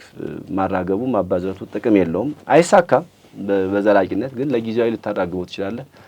ዞሮ ዞሮች ሀገር ፈተና ማለፍ የመጀመሪያውም አይደለም፣ ልናልፈው እንችላለን፣ እንደምናልፈው የታወቀ ነው። በጊዜ ሂደት ግን አላስፈላጊ ታሪክና ቆሻሻ ነገር መስራቱ ተገቢ ነው እያላስብም። ለእንደዚህ አይነት ላላስፈላጊ ነገር ደግሞ መጋለጥ ራስን ማጋለጥ በዛው ልክ እንደ ጎርፍ አብሮ መሄድ መጉረፍ ከትውልድ አይጠበቅም። የገጠመንም የትውልድ ችግር ስለሆነ ያን ታሳቢ አድርጎ ሚዲያውም ኃላፊነት ቢወስድ ብዬ አስባለሁ። ሚዲያ ላይ የሚሰየሙ እንዳንተ አይነት የሚሰየሙ ሰዎችም ኃላፊነት ቢሰማቸው ጥሩ ነው ብዬ አስባለሁ። አለበለዚያ በጊዜ ሂደት እንጂ ጊዜ ከጨዋታ ሊያወጣቸው ይችላል ብዬ አስባለሁ። ከልብ አመሰግናለሁ ዶክተር ጌቴ። እኔም ስለጋበዛችሁኝ አመሰግናለሁ። የተወደዳችሁ ተመልካቾቻችን ይህ በሀቅና ሳቅ ሚዲያ ተዘጋጅቶ ወደ እናንተ ሲደርስ የነበረው የዛሬው የፌርማታ መርሃ ግብር ይህ ነበር። በዛሬው የፌርማታ እንግዳ መርሃ ግብራችን ዶክተር ጌትዬ ትርፌን ጋበዝ አድርገን በኢትዮጵያ ፖለቲካ ሁኔታ ላይ አሁናዊው እየተደረገ ያለው በተለይ በየቦታው የባንዳ መብዛትን በተመለከተ ባንዳዎቹን እንዴት አድርገን ነው የምንገልጻቸው? ምን ነው ከ1923ቱ የኢጣሊያ ወረራ የዘንድሮ ባሰሳ የሚለውን ሀሳብ አነስተን የባሰበትንም እነሱን ቁጥራቸው የጨመረበት ምክንያት ለሆዳቸው የሚወረወረላቸው ፍርፋሪ መሆኑንም ጠቃቅሰን የኢትዮጵያን የፖለቲካ ሁኔታ መውጫው መፍትሄው አንድ መሆን ትውልዱ በተለይ ሰንደቅ ዓላማንና አገሩን የሚወድ ትውልድ እንዲሆን ይህንንም ከዘመኑ ካፈራው ዘመኑ ከዋጀው ቴክኖሎጂ ጋር እያጣመረው ኢትዮጵያን ቢያስብ ለሰንደቋ ቢታመን የሚል ነገር አነስተን ስለ ኢትዮጵያ የምናነሳው የምናወራው ሁሉ የተመሰረተው ሰንደቅ ዓላማው ላይ ነበርና ከኢትዮጵያ የተሽከርካሪዎች ሀገር አቋራጭ በተለይ ተሽከርካሪዎች በየክልሉም ያሉ በክልላቸው ነበር የሚጠሩት። የትግራዩ ትግ፣ የሶማሌው ሱማ፣ የጋምቤላው ጋም፣ የቤንሻንጉሉ ቤጉ እየተባለ የአማራው አማ፣ የኦሮሞ ኦሮ እየተባለ ሰሌዳ የነበረው ቀርቶ በኢት እንዲሆን ይሄ ደግሞ ከመጣብን የዘረኝነት በሽታ የመዳኛችን መጀመሪያ የዘረኝነት መቀበሪያ ጉድጓድ መማሱን መነሻ አድርገን አነሳንና ይሄንን ያሉት ይሄንን ብስራት ያበሰሩት የትራንስፖርትና ሎጂስቲክ ሚኒስትሩ ዶክተር አለሙ ስሜ አንድ ነገር ተናገሩ።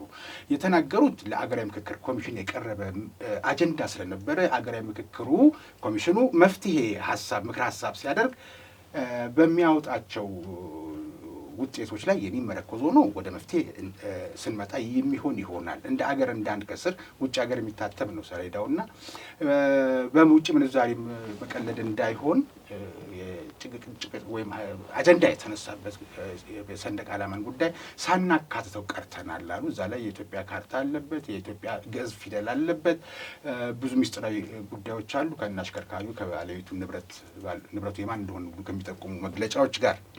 ግን ይሄ ሰንደቅ ዓላማ የለውም ማለት ሌላ ትርጓሜ ተሰጠውና በማህበራዊ ድረገጽ ቤተሰቦቻቸውን ለሚያስተዳድሩ ወገኖች የገቢ ምንጭ ሆነ። በኢትዮጵያና በአረንጓዴ ቢጫ ቀይ ሰንደቋ ግን የሚደራደር የለም። ይህንንም አነሳን ከእንግዳይ ከዶክተር ጌትዬ ትርፌ ጋር። ምክንያቱም የአገላለጽ ጉዳይ ካልሆነ በስተቀር ለሀገራዊ ምክክር ኮሚሽን የቀረበው አርማው ነው እንጂ ሶስቱ ቀለማቶች አይደሉም በሚልና ይህንንም አነሳን ተወያየን። በሰንደቅ ዓላማ ጉዳይ ላይ ተማምነናል። ማንም አይደራደርም። ለዓለም ነጸብራቅ፣ ለአፍሪካ የነጻነት ጮራ የሆነ የኢትዮጵያ ሰንደቅ ዓላማ መንግስትን የመቀየር ሀሳብም ህልምም የለውም፣ አያደርገውምም። 4 ነጥብ። ካደረገው እንግዲህ ወቅቱ ሲደርስ የሚታይ ጉዳይ ይሆናል በሚለው ተማምነን የተለያየ ነው። አርማውን ነው እንጂ እንደ ብሔራዊ መታየት ያለበት የህዝቡ የሆነው አረንጓዴ ቢጫ ቀይ ላይ የለውጥ ጉዳይ አልታሰበም የለም በሚለው ነው የተማመነው ከእንግዳይ ጋር። የዛሬው ይህንን ይመስል ነበር። በቀጣይ በሌላ ርዕሰ ጉዳይ ከሌላ እንግዳ ጋር እጠብቃችኋለሁ። ለዛሬ ይህ ነበር። ጤና ይስጥልኝ።